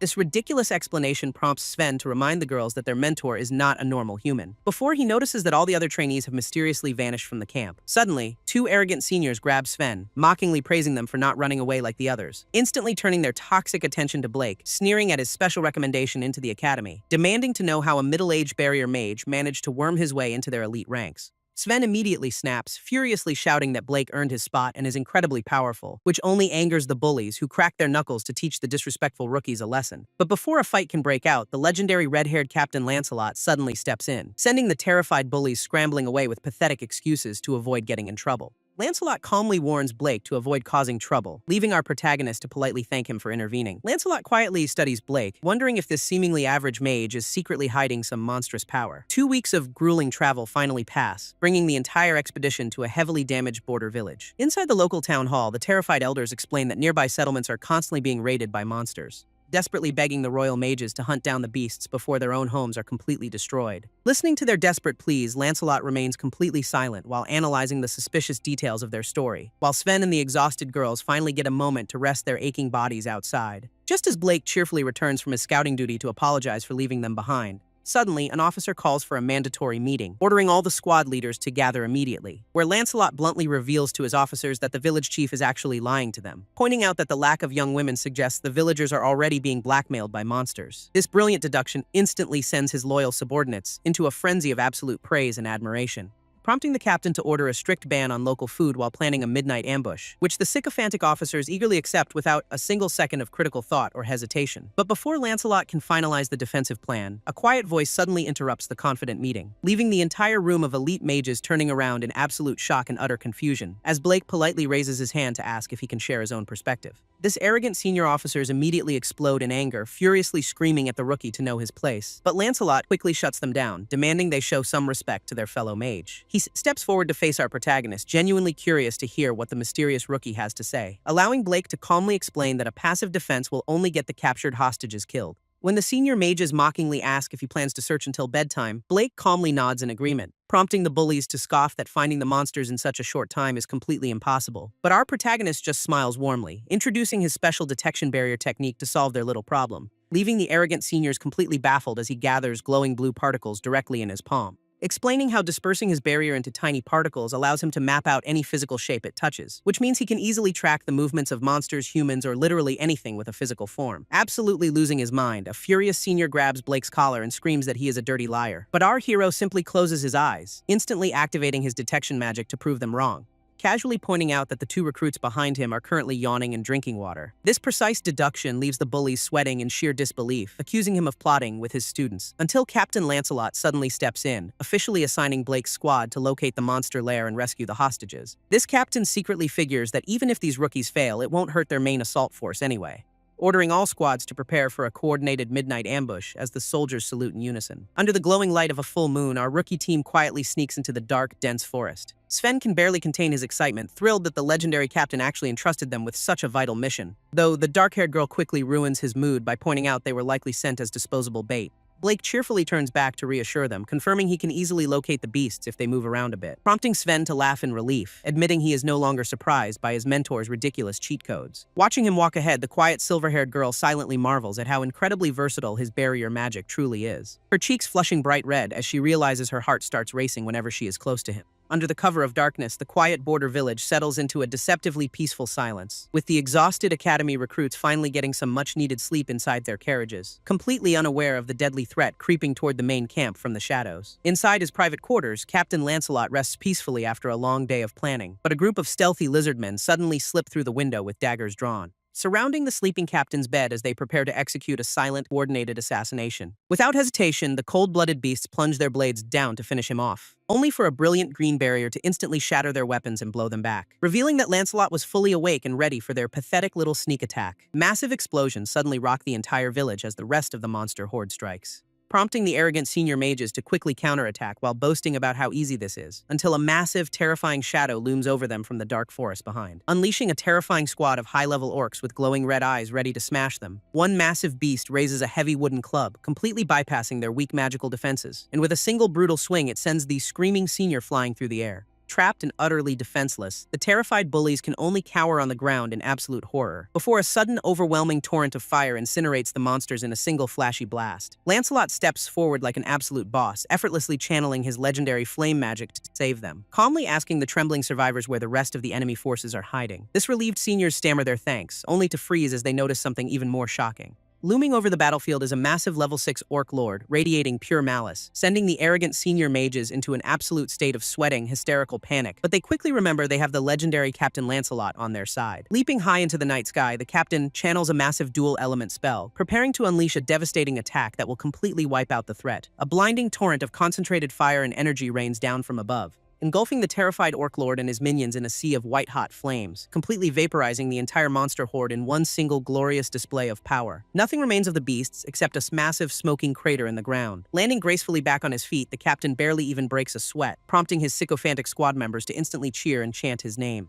Yet Lancelot remains deeply suspicious, realizing these monsters are far too organized to be acting alone, when suddenly a chilling presence in the air makes him freeze in shock. Meanwhile, deep inside a dark and damp cave on the other side of the forest, Blake and his rookie squad successfully locate the missing village women tied up on the floor. This silver-haired girl gently reassures the crying hostages that their nightmare is finally over. But our protagonist's detection barrier suddenly picks up a massive threat moving outside, forcing him to leave the rescue to Sven while he runs off to investigate. Back at the camp, Lancelot stares up in absolute disbelief as a terrifying voice mocks him, revealing a colossal armor-clad demon general named Barbarossa looming directly over the captain. This terrified senior mages estimate the beast is at least level 7 or 8.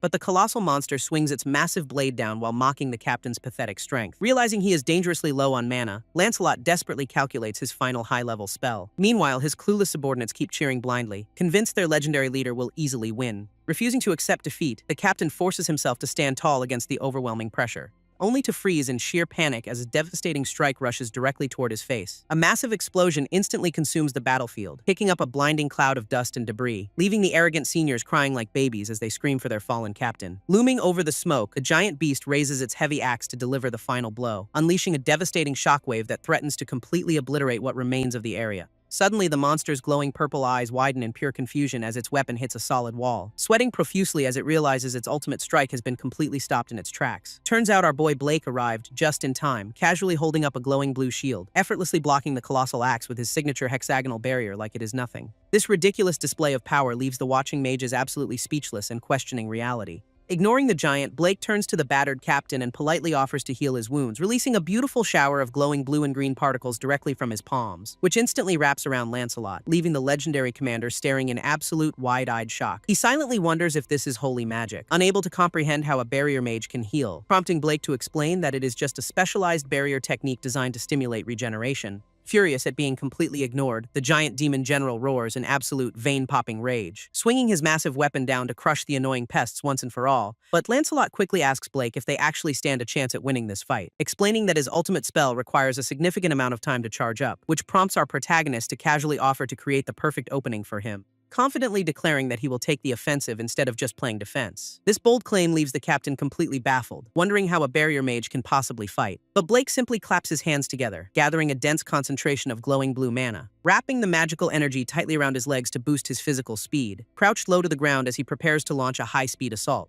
channeling a swirling vortex of highly pressurized energy directly beneath his feet, before rocketing forward like a bullet, leaving a trail of blinding light behind him, encasing his entire body in a solid diamond-shaped barrier to act as a battering ram, catching the colossal demon general completely off guard as he realizes what is coming. With a deafening crash, Blake slams directly into the beast with absolute bone-shattering force, sending the massive armor-clad monster flying backward to crash heavily onto the dirt, leaving the watching senior mages screaming in sheer disbelief at this ridiculous display of power. Though the furious giant quickly struggles back to his feet, roaring in absolute humiliation, only to find our protagonist already standing right in front of him with glowing eyes, unleashing a devastating upward strike that launches the massive beast straight into the sky. Blake yells for the captain to strike, giving him the perfect opening to unleash his ultimate spell, summoning every last drop of his mana as Lancelot channels a massive blazing torrent of elemental energy, which immediately gets the useless senior mages cheering like they actually contributed to the fight, as a blinding beam of pure destruction rains down from the sky, completely engulfing the giant demon general, who can only roar in agony as the sheer heat vaporizes his heavy armor,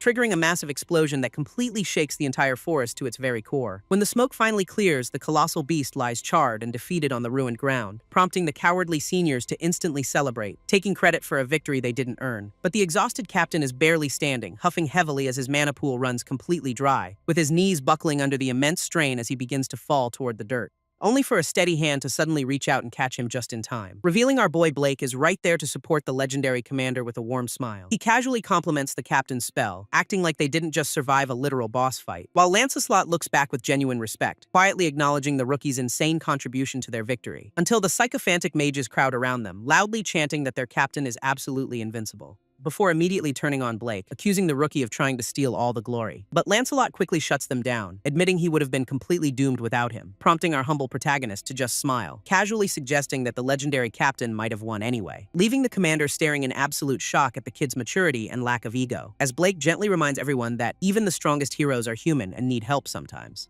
Blake calmly explains that comrades are meant to stand together and lift each other up, but an angry senior immediately grabs his collar, accusing him of insulting their captain, only for our protagonist to effortlessly catch the bully's wrist with a firm grip, quietly explaining that he knows exactly how terrifying it is to fight completely alone, reminding them that nobody is perfect and even the legendary captain has a human heart. Squeezing just hard enough to make the senior scream, Blake casually releases his grip, leaving the embarrassed bullies to quickly scurry away while nursing their bruised egos, as Lancelot sighs softly in the background, deeply impressed by the rookie's incredible maturity. Sometime later, Sven and the rest of the squad successfully bring the hostages back, reuniting the weeping village women with their families in a wave of absolute relief, while the tearful village chief immediately drops to his knees, begging Lancelot for forgiveness. And though this crisis is resolved, the mysterious demon general's true origin remains a mystery. Back at the academy, Sven cheers loudly, thrilled to finally survive their first real mission, while the exhausted girls grumble about never wanting to go on another expedition again, until Lancelot suddenly calls out to Blake, politely asking if they can speak in private, leading them to a quiet, cozy tavern tucked away in the city streets. Inside, the captain awkwardly apologizes for the sudden invite, hoping he didn't cause any inconvenience. But Blake just smiles warmly, admitting he is actually happy to get invited out, prompting Lancelot to look down and quietly admit that he feels the exact same way, blushing slightly as he confesses that this is actually his first time inviting a friend.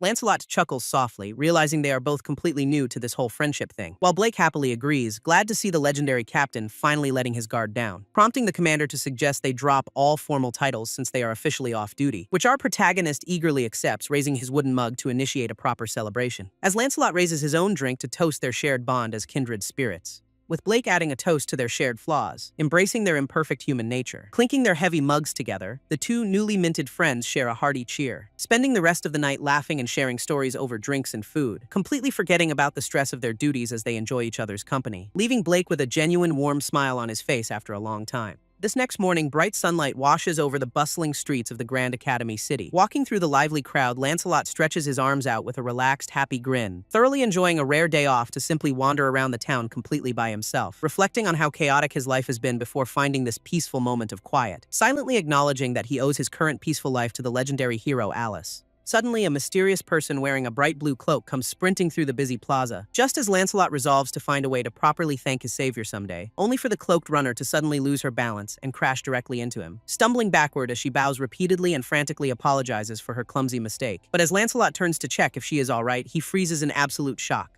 Reacting instantly, Blake grabs the cloak girl's wrist to keep her from falling over, quickly pulling her into a quiet alleyway before the guards can spot them, while the armored soldiers run past, frantically shouting to see if anyone has found her. They yell to keep searching the area, completely unaware of the duo hiding nearby, allowing the mysterious runaway to finally let out a soft sigh of relief. She looks up and apologizes for dragging him into this, complaining about her persistent pursuers, prompting Blake to smile as he asks if it really is her under that hood, revealing the legendary hero Alice, who blushes slightly as she looks back at him. Waving cheerfully, she greets him, mentioning she heard all about his incredible new achievements, though Blake humbly downplays his success before asking why she is being chased like a criminal. With a mischievous grin, the legendary hero prepares to make a shocking confession, proudly declaring that she is currently running away from her massive workload. Her endless duties include attending celebrations, meeting nobles, and signing stacks of paperwork, which leaves Blake absolutely speechless as he realizes the sheer scale of her daily misery. Alice clutches her head in pure panic, complaining that they are literally working her to death, before winking playfully as she declares she does not care about the consequences anymore. Seeing her so incredibly stressed out, Blake realizes she desperately needs a change of pace, quietly calling out her name to get her attention as she continues to grumble, and casually asks if she would like to hang out with him for the day, offering to properly thank her for saving his life back then with a warm, genuine smile.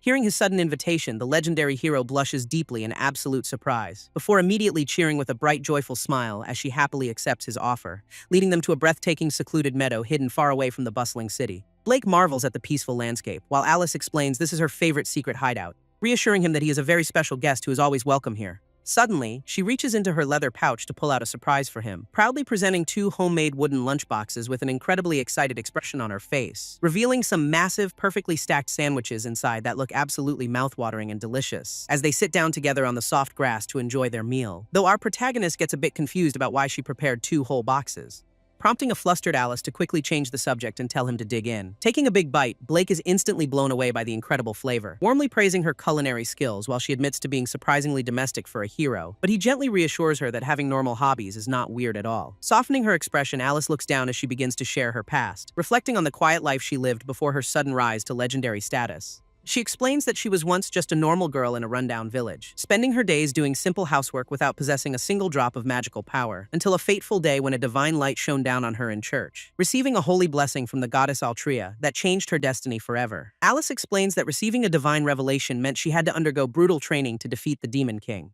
pushing her body to the absolute limit despite never having fought a day in her life, showing Lancelot her hands that were once covered in painful blisters from swinging a heavy sword. Listening quietly, the captain can only offer a soft, understanding nod to her painful past. Suddenly, she brightens up, proudly boasting about how quickly she mastered swordsmanship once she got the hang of it, flashing a dazzling smile as she wonders if she is just naturally gifted at fighting, which Lancelot readily agrees with, acknowledging that her insane strength definitely required some serious innate talent. She admits that the journey was incredibly lonely with very few allies by her side. Yet she kept pushing forward until she finally managed to strike down the Demon King, celebrating the fact that peace has finally returned and everyone can live happily now.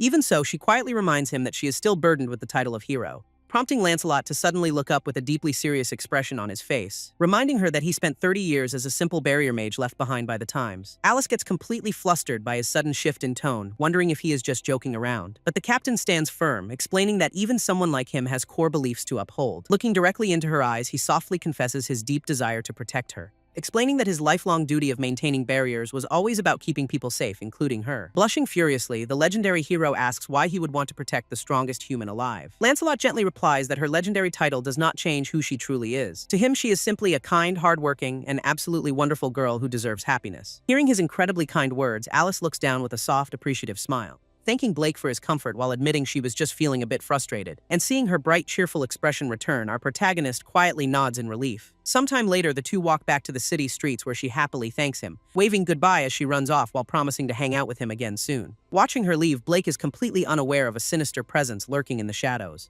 which turns out to be the disgraced senior bully muttering curses under his breath, his mind completely consumed by a murderous rage directed entirely at our protagonist. Meanwhile, inside a grand office, the arrogant senior gasps in absolute horror and disbelief, as a high-ranking official calmly delivers the news of his immediate transfer to the borderlands, which is nothing short of a career-ending demotion for the proud nobleman. Slamming his hands down, the furious mage demands to know what the official is thinking, only to be reminded of his constant misconduct and the trouble he caused in the training unit, leaving his superior completely exhausted from constantly covering up his endless mistakes. Refusing to accept this, the bully grabs the man's collar, boasting about his noble status, but the official aggressively slaps his hand away, declaring that their alliance is officially over. Screaming in betrayal, the blonde noble accuses his former partner of throwing him away, though the official simply scoffs, deeply regretting ever teaming up with such a foolish idiot. Turning his back, the man coldly orders him to start over in the harsh borderlands. This desperate noble can only reach out in vain as his entire future crumbles away. Screaming in absolute disbelief, the blonde noble refuses to accept that his connections are completely gone,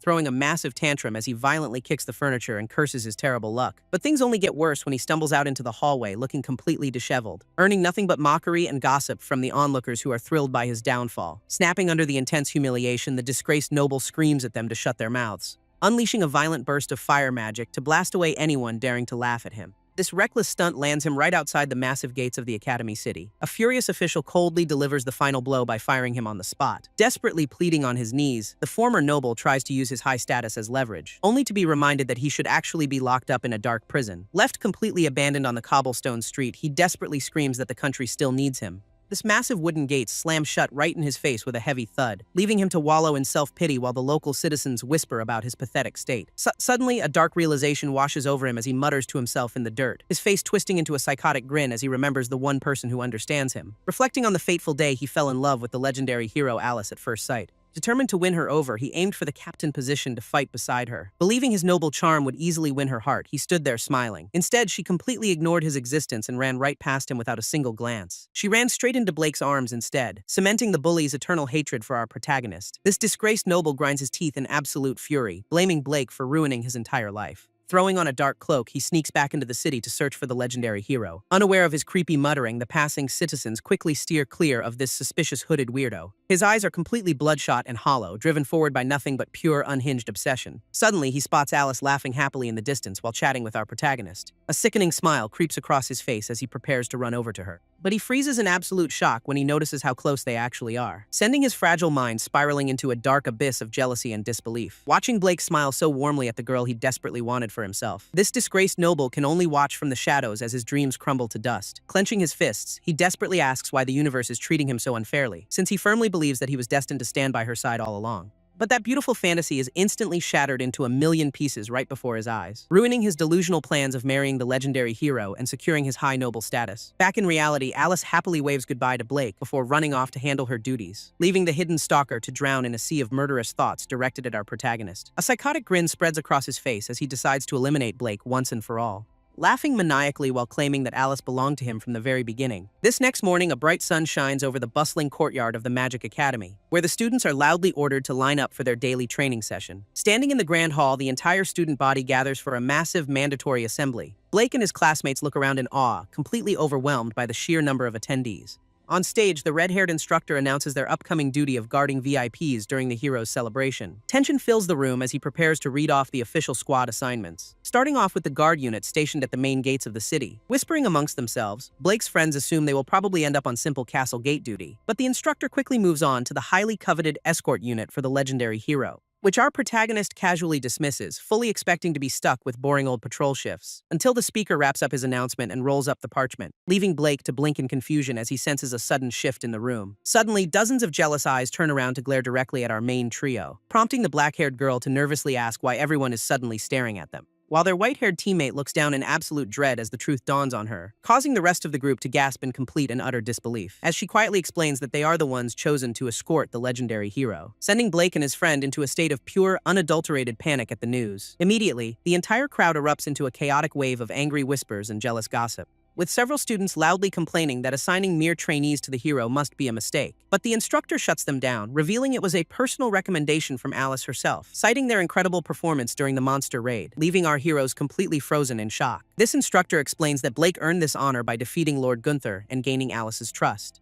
prompting the other trainees to begrudgingly admit that the disgraced noble was actually a formidable opponent. But the red-haired speaker raises his hand to silence any further complaints from the crowd, leaving the entire assembly with no choice but to salute and accept their assigned duties. Shortly after, our main trio finds themselves standing inside the breathtaking halls of the inner palace, stopping right in front of the massive golden doors leading to the legendary hero's private quarters. Blake instantly clutches his stomach, admitting that the sheer pressure is making him feel physically sick, though his black-haired teammate quickly scolds him for looking so incredibly pathetic before their big meeting. However, he quickly points out that both of his teammates are shaking like absolute leaves, forcing them to swallow their pride and prepare for the terrifying encounter ahead. Stealing his resolve, our protagonist slowly pushes the heavy doors open to announce their arrival, only to find Alice and Etta standing there with warm, welcoming smiles on their faces. Seeing the legendary figures up close instantly sends the trainees into a state of pure awe, as they bask in the radiant, almost divine presence of the two powerful ladies. But the magical atmosphere is instantly shattered when Lancelot casually greets them from the side. Alice happily steps forward, praising the group for their incredible bravery during the recent monster raid, while Etta playfully winks, adding that she expected nothing less from someone as talented as Blake, leaving his teammates completely flabbergasted as they realize just how close he is with these legends. Once everyone settles down, they gather around the grand tables to discuss their upcoming escort mission,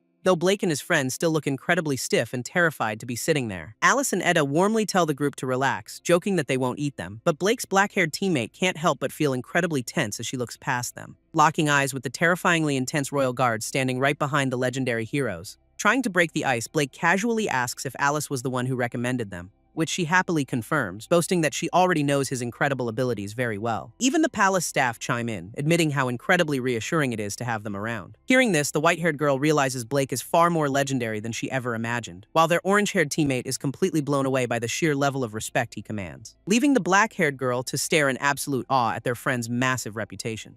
Our protagonist simply sits there with a calm smile, completely unfazed by all the high praise. Suddenly, one of the heavily armored guards steps forward to offer a blunt suggestion. Questioning why Blake is saddled with three teammates who look completely out of their depth, he ruthlessly points out that they lack the presence of strong fighters, looking like total novices, suggesting it would be much safer to replace them with highly experienced royal magicians instead. This harsh reality of his words hits hard, forcing the trainees to clench their fists in shame. Looking down, they silently worry that they might actually just be a burden to Blake, though their white-haired teammate refuses to let her doubts completely consume her resolve. Sensing her determination, our protagonist looks back and gives her a reassuring, silent nod. Empowered by his trust, she suddenly stands up and desperately begs for a chance to prove herself, prompting the rest of the trio to rise up and loudly declare their true potential. Smirking at their sudden burst of confidence, the heavily armored guard offers them a direct test. He steps back into the center of the spacious hall to prepare for a quick sparring match. Explaining that the rules are incredibly simple, he challenges them to land just a single clean hit. To make things even more insulting, he confidently promises not to use a single drop of magic. This massive handicap only infuriates the trainees further, making them feel completely looked down upon. Unleashing a coordinated barrage of fire and dark spells, they charge forward with everything they have. But the dust instantly clears to reveal the guard standing perfectly fine while the trio lies defeated. Peering up from the cold stone floor, the orange-haired trainee struggles to comprehend what just happened, realizing that the knight effortlessly slipped through their magical onslaught without breaking a single sweat. This proud guard boasts that his squad was personally trained by the legendary Lady Walburga, leaving the defeated trainees to stare in absolute silence as the weight of his words sinks in. Remembering that Walburga is the legendary vanguard of the heroes party, the white-haired girl freezes, since the Sword Saint is widely known as an absolute genius with a blade, and is specifically famous for her brutal efficiency when shutting down spellcasters in combat, making it easy for the guard to declare that he cannot trust powerless rookies with this mission. Stepping in to defuse the tension, Blake calmly asks how many days remain until the official ceremony, wondering if the knight will finally acknowledge them if they manage to get stronger by then, which the guard actually agrees to, promising a final evaluation just 3 days before the big event. Turning back to his bruised teammates, our protagonist asks if they are truly ready for this challenge. Determined to prove their worth, the trio loudly declares that they will train hard and definitely pass. Sending them off with warm smiles, Alice and Etta cheer the trainees on as they head out, prompting the nervous trio to pump their fists and loudly vow to make everyone proud. Though the skeptical guard watches them leave, highly doubting they can achieve anything in 3 weeks. Unfazed by his doubts, the trainees fire themselves up and promise to survive whatever comes next. Shortly after, the group arrives at the dangerous mecha forest to begin their brutal training camp, which immediately kicks off with a pack of terrifying lizardmen chasing them through the woods, leaving our protagonist to casually float above on a magical platform while cheering them on, reminding his screaming teammates that running away won't help them level up their skills. Pushed to his absolute limit, the orange-haired trainee finally snaps and turns around in pure frustration, unleashing a massive burst of fire magic directly at the monsters charging toward him, creating a spectacular explosion that completely engulfs the battlefield in thick smoke and flames. But the beast effortlessly cuts through the blazing inferno with a single swing of its weapon, forcing the terrified mage to barely dodge a lethal slash by the skin of his teeth,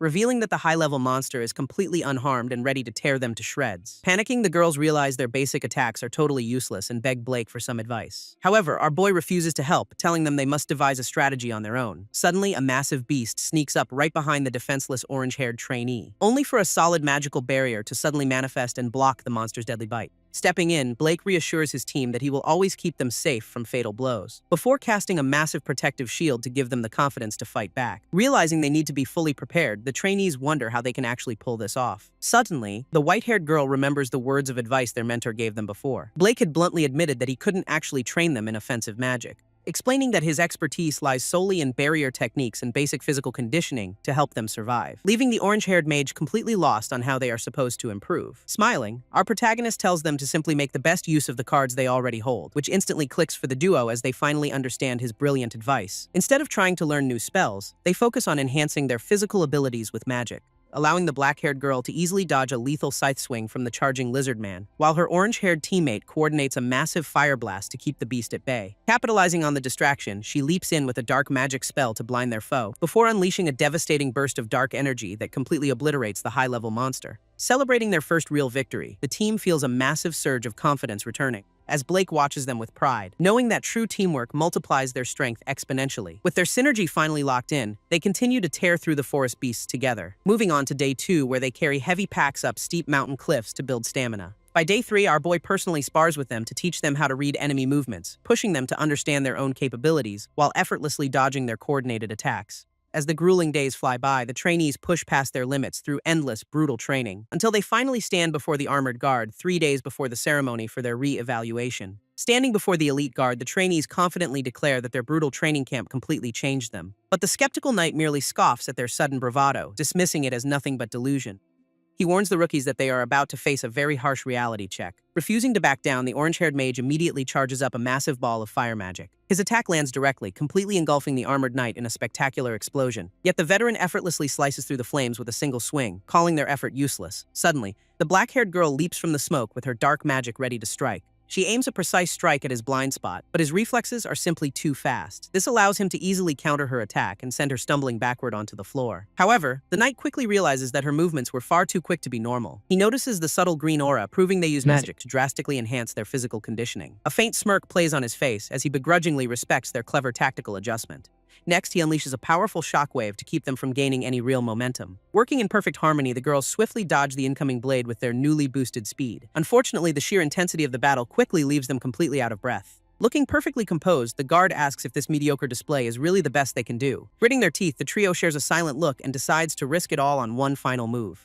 They suddenly blitz forward in unison, scattering around the knight to completely disrupt his guard. Positioning themselves perfectly, they trap him in a coordinated pincer attack from 3 different angles. With their synergy fully unlocked, they prepare to unleash the ultimate magic they perfected during their training. Unleashing their ultimate combined magic, they trigger a massive, blinding explosion right on top of him, which completely shocks the veteran knight as he senses the sheer power of intermediate-level spells, forcing him to desperately swing his blade to deflect the overwhelming magical onslaught, though the sheer force of their coordinated strike still manages to chip away at his heavy armor, leaving him standing in the smoke with a visibly damaged set of gear. Panting heavily, the orange-haired mage grits his teeth in frustration, thinking they completely failed, while Alice watches from the sidelines and declares that the intense sparring match is finally over, as the exhausted trainees slump onto the cold floor, completely drained of their mana. Smiling warmly, Blake steps up to reassure his team, telling them to be proud of their growth. But their moment of defeat is suddenly interrupted, as the massive guard slowly walks back over, only to deliver a shocking verdict, by bluntly announcing that they have all officially passed. Dumbfounded by his words, the orange-haired mage can barely believe they succeeded despite losing the fight, until the knight simply turns around to show a massive clean tear right through his armor, kneeling down to their eye level to genuinely praise their incredible progress over the last 3 weeks, before offering a rare, warm smile and expressing his absolute confidence in their future success. Stepping forward with a proud grin, Blake happily congratulates his hard-working teammates on their well-deserved victory, prompting the trio to erupt into pure joy as they realize their brutal training actually paid off, hugging each other with tears of relief while celebrating the sweet taste of their hard-earned success. Watching from a distance, Alice and Etta happily note how much they look like a master and his disciples,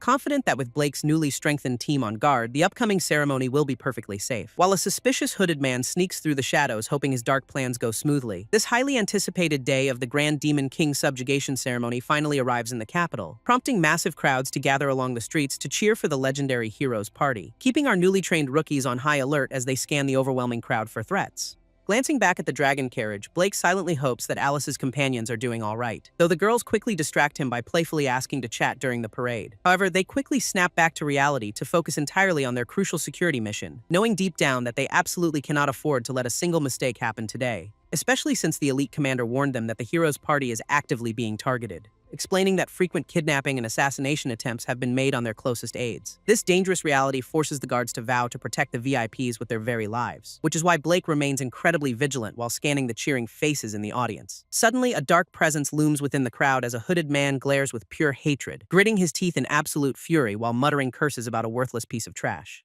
Completely losing his mind, the unhinged rogue aggressively shoves his way through the startled spectators, before boldly stepping right onto the parade path to loudly demand that everyone stop immediately. Startled by the sudden disruption, Blake and the girls turn around to see who is interrupting, only for our protagonist to freeze in shock as he recognizes the uninvited guest as Gunther. Without wasting a single second, the heavily armored royal guards spring into action with heavy footsteps, surrounding the crazed intruder with orders to capture him and show absolutely no mercy if he resists. Muttering to himself in a complete daze, Gunther vows to reclaim Alice and eliminate Blake, but a heavily armored royal guard quickly intercepts him and orders him to freeze immediately, only for the unhinged noble to unleash a massive burst of fire magic to keep them away, sending the surrounding crowd into a state of absolute panic as they scramble for safety, while the crazed rogue stands engulfed in flames, terrifying everyone with his dangerous magical power. Suddenly, a mysterious blue-haired mage steps forward to put an end to his fiery rampage, summoning a powerful torrent of water magic from her staff to douse the raging inferno, which completely neutralizes the threat and leaves the entire battlefield dripping wet. Seizing the perfect opportunity, our brave trainees charge straight through the steam to capture the culprit, tackling the screaming noble to the ground before he can cast another destructive spell. Thrashing wildly, the arrogant Gunther demands that these foolish commoners unhand him at once, but they keep him pinned firmly to the stone floor without showing any mercy. Glaring up at Blake and the hero's party, the defeated noble spits out endless curses, before suddenly igniting his own body in a desperate suicidal attempt to take everyone down, screaming that he will burn everything to ashes if he cannot have Alice for himself, as he unleashes a devastating pillar of fire directly toward the defenseless white-haired trainee. She watches the incoming blast in sheer terror, completely frozen as the heat closes in, only for a massive, glowing barrier to suddenly manifest and completely absorb the lethal explosion, leaving the shocked noble to grit his teeth in pure rage as he recognizes his opponent, as Blake stands perfectly calm behind his shield, completely shutting down the pathetic assassination attempt. With the threat neutralized, Blake stands calmly while the guards keep the unhinged noble pinned to the ground, looking down at the pathetic mess as Alice steps forward to ask why he is doing this, prompting Gunther to thrash wildly while screaming at her to ignore Blake and return to his side. Completely lost in his own delusion, the unhinged noble rants about their supposed past love and shared confessions, leaving the white-haired heroine utterly bewildered since they have barely ever spoken a single word to each other. Regardless of her confusion, the delusional rogue continues to wail about their imaginary romance as guards drag him away, screaming for her affection in front of the entire crowd while being forcefully escorted off the parade path. Watching the pathetic display, Eda can only sigh in pity at someone so utterly unable to face reality. Meanwhile, Alice frantically turns to Blake to clear her name, desperately insisting she has never dated anyone, blushing furiously as she explains she was always far too busy with her training to ever find romance. As the murmuring crowd begins to gossip about the dramatic scene, Eda quickly steps up to restore order, calling out to Alice to help her reassure the panicked spectators before a full riot can break out. Together, the girls cheerfully announce that the attacker has been arrested and everyone is perfectly safe now, which instantly relieves the anxious crowd as they loudly praise the incredible competence of the hero's escorts. With the brief disruption resolved, the grand parade finally resumes its journey through the beautifully decorated city streets. Sitting comfortably in the carriage, Alice happily admits that having Blake around makes her feel completely at ease, though our humble protagonist merely smiles and downplays his role, claiming he only set up a simple barrier. Glancing over at the rookies marching alongside them, Alice notes how surprisingly skilled his trainees actually are, which Blake proudly confirms, acknowledging that while others dismiss them as dropouts, he knows they are truly excellent, smiling warmly as he notes that the hardworking trio simply hasn't realized their own incredible potential yet. Sven can barely contain his excitement as he cheers loudly at the grand celebration, which is being held inside a massive glittering banquet hall filled with elite nobles. His teammates immediately tell him to pipe down before he embarrasses them in public, but Blake just laughs it off, reminding them they earned their invitations today, though the surrounding high society guests still stare at the commoner rookies with clear skepticism, making the young recruits realize just how much they stand out in this crowd. Suddenly, a familiar voice calls out to ask if they are enjoying the party, prompting the entire group to turn around and instantly freeze in absolute awe, as Alice and Eda make a grand entrance wearing stunning, elegant formal dresses, looking completely different from their usual battle-worn gear in the best way possible. Even the snobby nobles in the background cannot help but whisper in pure admiration, completely captivated by the breathtaking sight of the two beautiful heroines standing together. Stepping forward with a warm smile, Blake happily compliments them on how gorgeous they look, which immediately makes Alice blush furiously as she shyly twirls her hair, while Eda looks away with a cute pout, quietly thanking him for the praise. Just then, the red-haired commander approaches to commend Blake for his excellent security work, but our humble protagonist deflects the credit, praising his trainees for doing the heavy lifting. Hearing this, Sven instantly lets the praise go to his head and starts bragging, leaving Clara to sigh in exasperation at how quickly her teammate gets cocky. until Blake gently turns to Clara and warmly praises her for her own incredible efforts. Blushing furiously from Blake's sudden compliment, Alice tries to hide her embarrassment, while telling her friend that everyone is simply giving her far too much credit. But Edda quickly shifts her focus to tease Sven about his unexpected new friendship, leaving the two guys to share a proud smile over their hard-earned bond.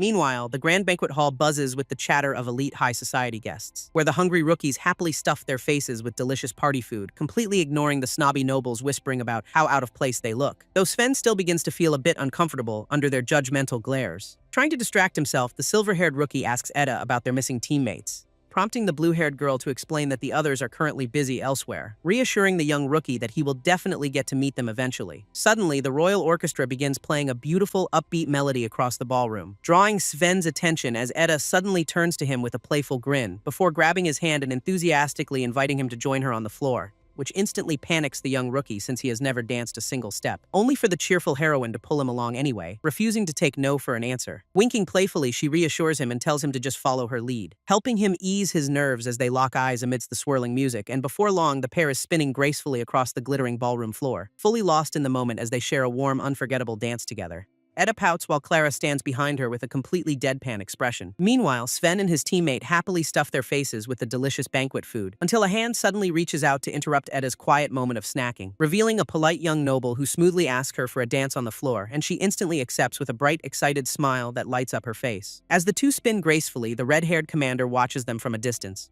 wearing a surprisingly soft and gentle expression that rarely ever shows on his face. Turning to Alice, he quietly remarks on how much she has changed lately, admitting that meeting Blake has somehow managed to change his own perspective as well. She softly agrees, noting that their unique friend truly is a very special person, whose incredible influence seems to naturally touch everyone around him, for better or worse. Their conversation quickly shifts to the captured noble, whom they both pity despite his crimes. Curious about his fate, Alice quietly asks what will happen to the delusional attacker, only to learn that he will most likely face execution for his treasonous actions. Locked away in a dark cell, Gunther sits completely broken and consumed by madness. Hearing this grim news, the white-haired heroine looks down with a heavy heart, but the commander reassures her that she bears absolutely no blame for his obsession. Feeling comforted by his kind words, she offers a small, grateful smile in return. A few days later, the bustling capital finally prepares for the next phase of their journey, as the entire group gathers outside the Grand Castle gates to board their dragon carriage. Blake and the commander discuss the grueling schedule right after the massive celebration, while Alice cheerfully accepts her duty to report their victory over the Demon King, though our lazy protagonist would honestly prefer staying home to research barrier magic. Before boarding the carriage, the white-haired heroine asks him to keep the capital safe, prompting a reassuring nod from Blake as he promises to handle everything smoothly.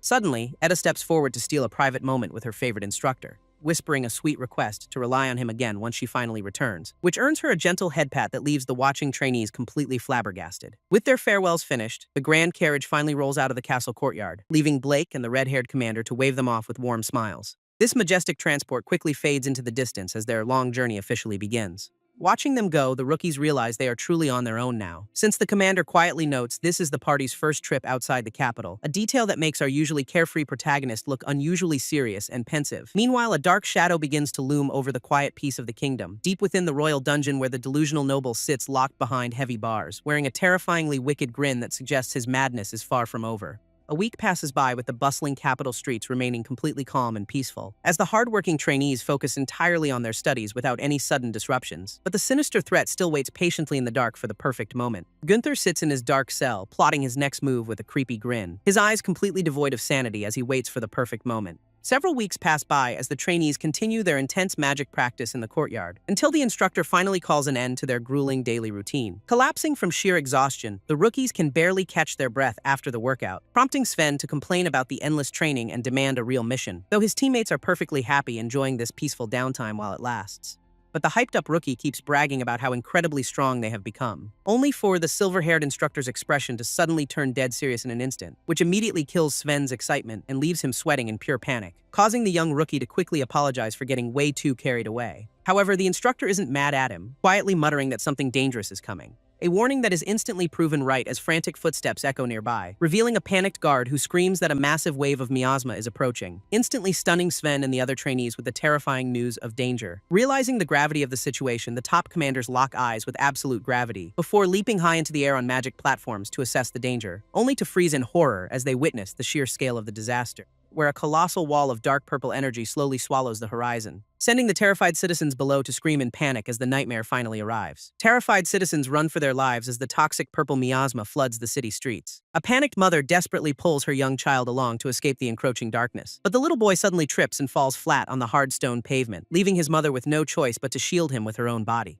bracing herself for the worst until a brilliant blue light suddenly pierces through the gloom, forming a perfect protective shield that completely blocks the deadly purple fog from touching them. At that exact moment, a massive pillar of magical energy shoots straight into the sky, rapidly expanding into a colossal dome that wraps around the entire royal capital, forcing the stunned citizens to look up in absolute wonder at the shimmering hexagonal sky. Floating high above the city, the red-haired commander watches in disbelief as the miasma recedes, realizing that Blake has just single-handedly deployed a massive defensive barrier over the capital. Deeply impressed, the commander praises his quick thinking and asks how long it can hold, only for our casual protagonist to nonchalantly reply that it will last a few months, though he admits he had to rush the spell without any proper wide-area formulas. Before they can even celebrate, violent explosions suddenly rip through the streets below them, revealing a group of crazed, hooded mages who are actively summoning destructive fire magic, ruthlessly attacking the innocent civilians while screaming for absolute bloodshed in the streets. Stunned by the horrifying truth, the red-haired commander instantly deduces that a civil war has begun, prompting him to order Blake to hold the barrier while mobilizing all defense squads, before diving straight into the fiery chaos to stop this sudden and coordinated rebellion. Sven and his fellow trainees sprint through the chaotic streets, completely bewildered by the sudden outbreak of violence, while innocent civilians run for their lives from the crazed mages launching deadly fire spells in every direction. But the red-haired commander immediately leaps into action, slicing through the enemy ranks with sharp wind blades, before shouting at his forces to prioritize rescuing the terrified citizens over engaging the hostile rebels. Nearby knights quickly form a defensive line, unleashing their own magic to shield the fleeing crowds from harm, as water mages wash away the incoming flames to keep the surrounding buildings from burning down. Meanwhile, Sven and his teammates take charge of the evacuation, guiding the panicked locals towards safety, only for a group of hostile mages to spot them and launch a surprise fire attack, which the agile rookies barely manage to dodge in the nick of time as explosions rock the pavement, prompting the frustrated enemies to curse their targets and prepare another barrage of destructive spells. Clara easily sidesteps the incoming heat, mocking their slow attacks with a confident smirk on her face, just as their quiet teammate channels a powerful enhancement spell to boost the party's combat capabilities. Feeling the sudden surge of strength, the duo prepares to launch a coordinated counterattack of their own, unleashing a devastating combination of fire and dark magic directly at the unsuspecting rebel mages, triggering a massive explosion that completely overwhelms the enemy and sends them flying back,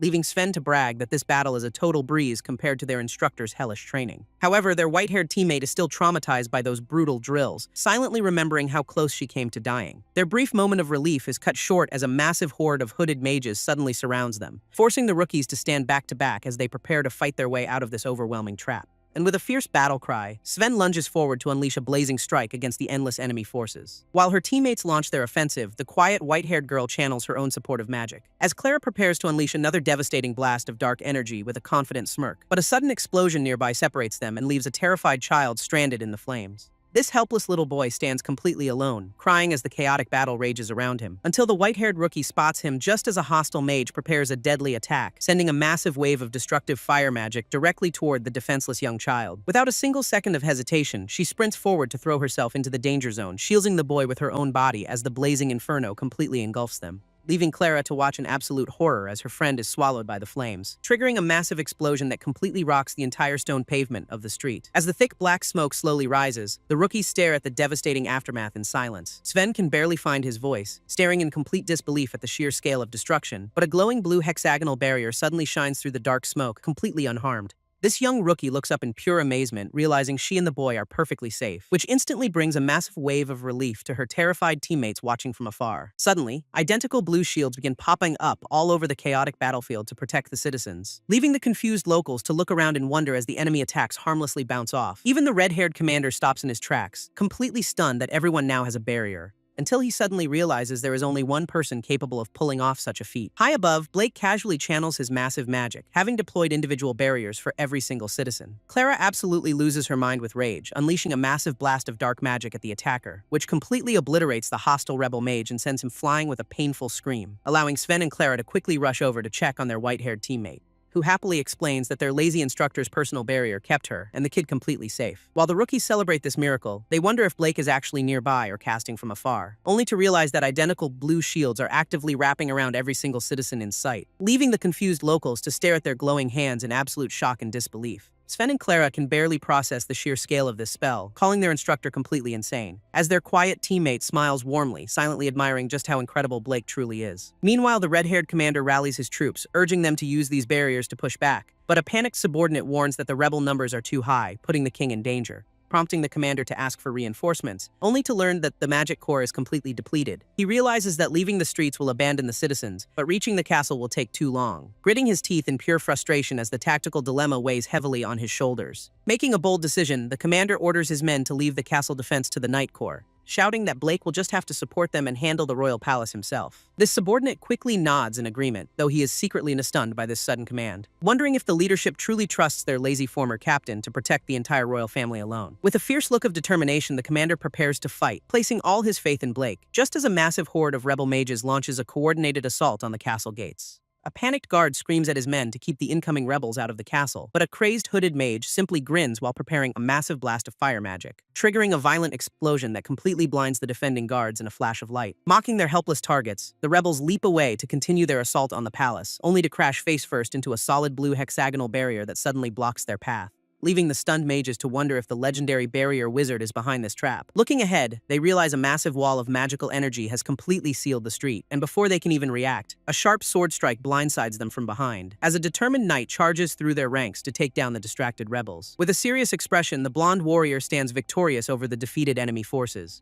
looking up at the sky to offer his sincere gratitude to their lazy former captain, who is currently floating high above the city, completely enveloped in a brilliant blue aura. Blake looks down with absolute calm, completely unbothered by the chaos unfolding below him, even as a barrage of hostile elemental spells suddenly flies directly toward his position, but he casually raises a single hand, effortlessly blocking the incoming attacks with his shield. A massive wave of fire washes over the barrier, failing to leave even a single scratch, proving that no amount of standard magic can pierce through his absolute defense, until a giant stone hand suddenly rises from the shadows directly behind him, catching our protagonist completely off guard as the massive fist tightly grips his leg and drags him down, leaving the powerful mage trapped in a giant rocky grasp. This giant rocky hand slams down with immense force, kicking up a massive cloud of dust, but Blake stands completely unscathed in the middle of the crater, looking totally bored as usual, prompting a hostile voice from the shadows to express sheer annoyance at his absolute defense. Out steps a crazed blonde nobleman wearing dark robes, flanked by a group of loyal rebel mages, and our protagonist instantly recognizes him, calmly asking if this entire rebellion was his doing, which absolutely triggers the villain, who screams at Blake for disrespecting a high-ranking noble. Veins pop on his face as he completely loses his mind, vowing to murder our casual hero. Yet Blake just stands there with a blank stare, waiting for him to finish his tantrum. Realizing his screaming isn't doing anything, the blonde noble suddenly stops to catch his breath, before awkwardly trying to regain his composure, claiming a true gentleman must always remain polite. Our boy casually asks how he even escaped, since he was supposed to be locked up in prison, only for the villain to smugly boast about still having plenty of powerful supporters in high places. He laughs maniacally, declaring that there is absolutely no point in talking any further, as a sinister dark mage with a glowing purple aura steps forward to finish the job. Blake simply sighs and asks why he would go to such extreme lengths to start a war, causing the disgraced noble to tremble with pure rage as dark magic swirls around him. This villain points a trembling finger at our protagonist, screaming insults and blaming him for everything, explaining that he was stripped of his rank and brutally exiled to the harsh borderlands, and to make matters worse, Blake apparently stole his beloved Alice from him as well. His bloodshot eyes glare with absolute hatred, screaming that our lazy hero ruined his life by getting in his way. This disgraced noble screams that everything is Blake's fault, pointing a trembling finger in pure rage. But our lazy protagonist just stands there, completely unfazed by the dramatic accusation, casually wondering if this whole mess is just a case of bad karma. While the villain glares with bloodshot eyes, Blake begins to reflect on his own life choices, muttering that he wouldn't even be in this annoying situation if he had lived seriously. This casual self-reflection only makes the disgraced noble's veins pop with absolute fury, especially when Blake casually mentions that Alice never actually considered him her lover anyway. Hearing this brutal truth completely shatters whatever sanity the villain had left, prompting our boy to calmly advise him to stop blaming others for his own failures, which only results in the madman screaming that he will burn Blake to death. Swirling dark purple magic erupts around the noble as he boasts about Blake's depleted mana, while his seasoned rebel mages step forward to back him up with their own spells, leaving the unhinged villain to cackle maniacally at the thought of finally getting his revenge. And with a unified shout, the entire group unleashes their most destructive magic, sending a massive torrent of fire directly toward our seemingly defenseless protagonist. This disgraced noble's face contorts with pure malice, convinced that his victory is absolutely guaranteed, as his loyal followers pour even more destructive energy into their coordinated assault, creating a blinding inferno that completely swallows the street where Blake is standing, only for our boy to effortlessly block the entire blast with a single glowing blue barrier. Completely losing his mind, the desperate villain screams at his men to pump out even more magic, Standing calmly inside his shield, Blake watches as the rebel mages prepare their next coordinated strike, while the unhinged noble completely loses his mind, screaming for his men to finally end our hero, prompting a massive torrent of combined elemental magic to surge forward with terrifying speed, as waves of fire, wind, and lightning merge into one giant chaotic blast of destruction. Yet Blake just stands there, completely unbothered as the multicolored spells crash harmlessly against his barrier, casually raising a single hand to maintain his absolute defense without breaking a single sweat, which causes the massive magical explosion to harmlessly dissipate into the air around him. But the sheer force of the continuous onslaught actually begins to crack his perfect shield. With a sharp shattering sound, the glowing blue barrier suddenly breaks apart into glittering magical shards, leaving our usually bored protagonist exposed and momentarily caught off guard by their raw power. Seeing this rare opening, the crazed villain shrieks in pure delight, ordering another immediate strike, sending a second wave of deadly elemental magic directly toward the defenseless instructor, only for Blake to easily leap high into the air, effortlessly dodging the incoming barrage of spells. A massive explosion rocks the street below him, completely obliterating the stone pavement in his wake, forcing the shocked rebels to panic as they realize their target has completely vanished from sight, though the desperate noble quickly spots him, screaming for his mages to keep firing upward, where Blake calmly floats above the chaotic battlefield, looking down at the raging flames below. This villain cackles maniacally, shouting that our hero has finally run out of places to hide, with a massive wall of fire rising to trap the floating mage high in the sky, until he simply smiles, quietly channeling a brilliant sphere of blue magic to end this fight. Blake shapes his magical energy into a sharp defensive wedge as he dives back down, using his reinforced shield to slice right through the massive sea of raging fire, and crashing heavily onto the stone pavement below in a spectacular burst of light. Emerging from the thick smoke, our lazy hero looks completely unfazed and ready for round two, which only prompts the unhinged noble to smugly ask if the battle is already over. This villain points out that maintaining barriers across the entire capital severely limits Blake's power, tackling that protecting those worthless citizens will ultimately be the very thing that kills him. But our protagonist simply stares back with absolute calm, completely unfazed by the dramatic threat, quietly explaining that those very citizens are actually the reason he can fight so freely. Hearing this wholesome response only makes the disgraced noble grit his teeth in pure disgust, screaming at Blake to shut up with that incredibly righteous and hypocritical garbage, as he orders his mages to launch another massive coordinated blast of destructive fire magic. However, the villain's smug expression instantly vanishes when he realizes the attack completely missed, leaving him to stare in absolute shock as Blake effortlessly maneuvers through the smoke. With blinding speed, our overpowered instructor charges directly toward the group of stunned rebel mages, unleashing a powerful shockwave of blue energy that sends them flying in all directions, shattering the villain's confidence as his elite guards are effortlessly swatted away. Within seconds, the entire rebel squad lies defeated on the ground in absolute ruin, forcing the trembling villain to sweat profusely while wondering what kind of monster he is facing. He finally realizes Blake is using a legendary mobile barrier technique to completely dominate the battlefield. Blake calmly explains that barrier techniques actually come in many different varieties, ranging from highly aggressive offensive types that can crush opponents in battle, to standard defensive shields meant to block even the most destructive magic. And as his hand begins to glow with a brilliant green light, our boy casually reveals his incredibly rare and specialized healing barrier technique. This completely breaks the unhinged noble, who screams in absolute disbelief at the display, pointing out that barriers are only for defense while only holy magic can heal, demanding to know how a mere barrier wizard is pulling off such impossible feats. This kid just taps his chin, looking genuinely puzzled by the villain's dramatic meltdown, casually suggesting that he can do it simply because he trained really hard, which only triggers the madman further, prompting him to scream in pure rage. But before the rebels can even react, Blake moves with blinding speed, effortlessly sweeping through their remaining ranks in a single, highly coordinated strike. Sweating profusely, the disgraced noble watches in sheer terror as his forces crumble, leaving him standing completely alone on the ruined street with no backup left. And our lazy hero calmly points out that the fight is basically over, stepping forward with a cool, glowing blue aura completely enveloping his body, as he casually asks the desperate villain why he doesn't just surrender. Instead of giving up, the unhinged noble suddenly begins to cackle maniacally, reaching into his robes to pull out a glowing purple crystal as his final trump card.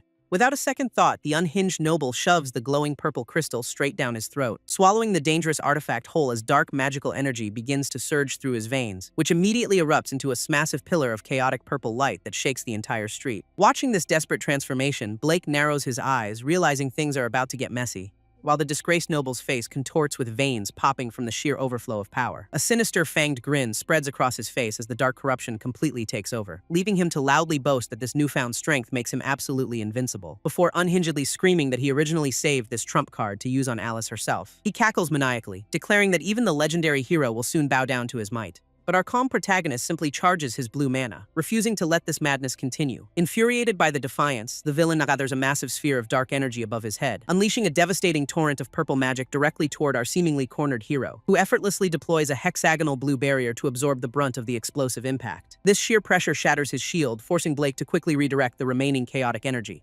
resulting in a massive explosion that completely lights up the surrounding city skyline. Refusing to back down, the unhinged noble immediately conjures another giant sphere of dark magic, throwing yet another relentless wave of destructive purple flames down upon his opponent, prompting our overpowered instructor to raise his trusty defensive barrier once again to block it, though the continuous shockwaves keep cracking his shields and pushing his magical limits, culminating in a second blinding blast that threatens to reduce the entire district to ash. Blake maneuvers through the air, using his remaining shield fragments to deflect the incoming heat, but the unhinged noble just keeps spamming massive purple energy blasts in absolute desperation, forcing our boy to pull off some seriously impressive acrobatics to dodge the chaotic explosions, while the villain continues to mock him, completely convinced that our hero is finally done for. Gathering a massive amount of corrupted mana, the madman prepares his ultimate finishing move, screaming that this is the absolute end as a giant dark vortex forms above him, and with a deafening roar, he unleashes the entire blast directly onto Blake's position. Yet as the smoke clears, our favorite instructor is still standing inside his cracked barrier, prompting the delusional noble to laugh hysterically, thinking his opponent is on death's door. Ready to deliver the final blow, the villain conjures even more elemental magic to finish him, only to suddenly freeze in absolute shock as an unexpected interruption catches him off guard, as a sudden burst of magic crashes down to disrupt his ultimate spell. Turns out, Blake's loyal students have finally arrived on the scene, shouting to check on him, with the white-haired girl proudly announcing that they have successfully defeated all the remaining rebels. She passionately cheers him on, telling him to fight with everything he has got. This wholesome teamwork only infuriates the villain further, making him vow to kill them all together. But our protagonist's gaze suddenly turns incredibly cold as his eyes glow with serious power, leaving the trembling noble to sweat profusely, realizing he might have pushed things too far. Suddenly, a massive glowing blue barrier begins to expand rapidly across the entire capital city, while the students stare in absolute awe at the sheer scale of their instructor's power. This students stare up in absolute awe as the massive blue light envelops the entire capital, while Blake stands at the center of a towering pillar of pure, radiant mana, unleashing a swirling vortex of energy that completely dominates the sky above them. Shielding their eyes from the blinding gale, the other students can barely comprehend this level of power, prompting the white-haired girl to silently pray for her lazy instructor's ultimate victory. Enveloped in a brilliant blue aura, our protagonist prepares to finally put an end to this chaos, which only drives the corrupted noble into another screaming fit of pure, unadulterated denial, as he unleashes a massive swirling vortex of dark purple magic directly at his opponent. A terrifying explosion of corrupted energy completely swallows Blake's position in a flash of light, leaving the delusional villain to cackle hysterically, thinking he has finally secured his victory. But a calm footstep echoing through the clearing instantly shatters his short-lived celebration. Emerging from the dissipating smoke, our overpowered hero looks completely pristine and utterly bored, which causes the villain's face to twist in absolute horror at the impossible sight. Refusing to accept reality, the madman desperately spams another massive barrage of dark elemental spells, only for the chaotic purple blast to crash harmlessly against Blake's invisible absolute defense. This unhinged noble screams in pure frustration, demanding to know how top-tier magic is being blocked so easily, but Blake simply raises a single finger, quietly channeling a concentrated sphere of blue mana, and with a sudden flash, a hexagonal barrier cube instantly traps the screaming villain inside. Trapped like a rat, the corrupted noble desperately bangs against the walls, begging to be let out, until the cube erupts with crackling blue energy, completely vaporizing his dark power once and for all. With a final flash of light, the corrupted noble's ultimate transformation is completely undone, leaving him face down on the pavement while muttering about how impossibly versatile Blake's magic is, as he desperately asks what kind of cheat code barrier magic even is. Our cool protagonist simply looks down, casually explaining that barriers are meant to protect everyone, which only makes the defeated villain realize his entire master plan was a total joke, before he finally loses consciousness and collapses onto the cold stone floor. Right on cue, the dark purple miasma completely vanishes, revealing a beautiful blue sky overhead, and as Blake takes a breath, a familiar voice suddenly calls out to him. Turns out his students are running over to celebrate their lazy instructor's big victory. Suddenly, the white-haired girl dashes past her classmates with incredible speed, leaving them completely behind, throwing her arms around Blake in a massive emotional hug while cheering for him. He warmly pats her head, thanking her with a rare, surprisingly genuine smile. This other students can only watch in absolute shock at her sudden display of affection, prompting a heavily blushing Clara to quickly back away and apologize for losing her cool. But the wholesome moment is interrupted when the red-haired mage approaches to check on Blake, holding up a creepy, glowing purple totem that was recovered from the defeated noble, explaining that this cursed artifact was likely the source of the city's toxic miasma. This triggers Blake to recall the villain mentioning a mysterious mastermind backing his rebellion. Connecting the dots, the red-haired mage points out that all these recent disasters are linked, leaving them to wonder if this was just a coincidence or something far more sinister. With the crisis in the royal capital finally averted, the red-haired mage takes a moment to debrief, offering a warm smile and extending his hand to thank our overpowered protagonist for saving everyone, which leads to a firm handshake while the rest of the students watch on proudly.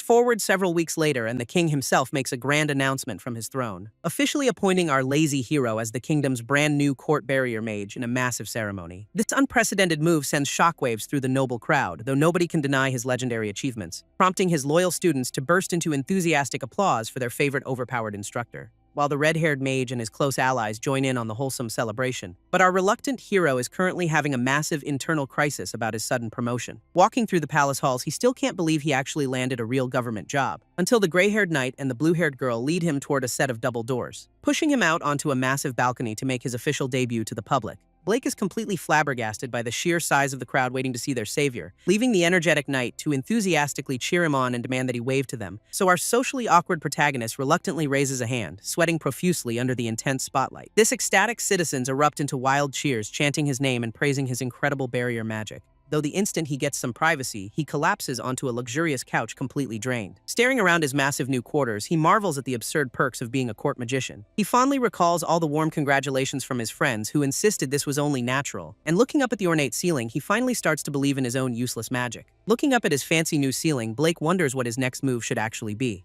Knowing that barrier magic is constantly looked down upon, he sympathizes with other struggling mages. Suddenly, he resolves to prove to the entire world that barriers are meant to protect people. Clenching his fist, our boy decides to gather and train a new generation of barrier users. This way, they can work together to protect innocent lives all across the globe. It marks the true beginning of the legendary middle-aged mage who will change the world. Meanwhile, a dark purple curse mark suddenly begins to burn on the legendary hero's chest, leaving a crying Alice to desperately beg Blake to save her from this agonizing torment.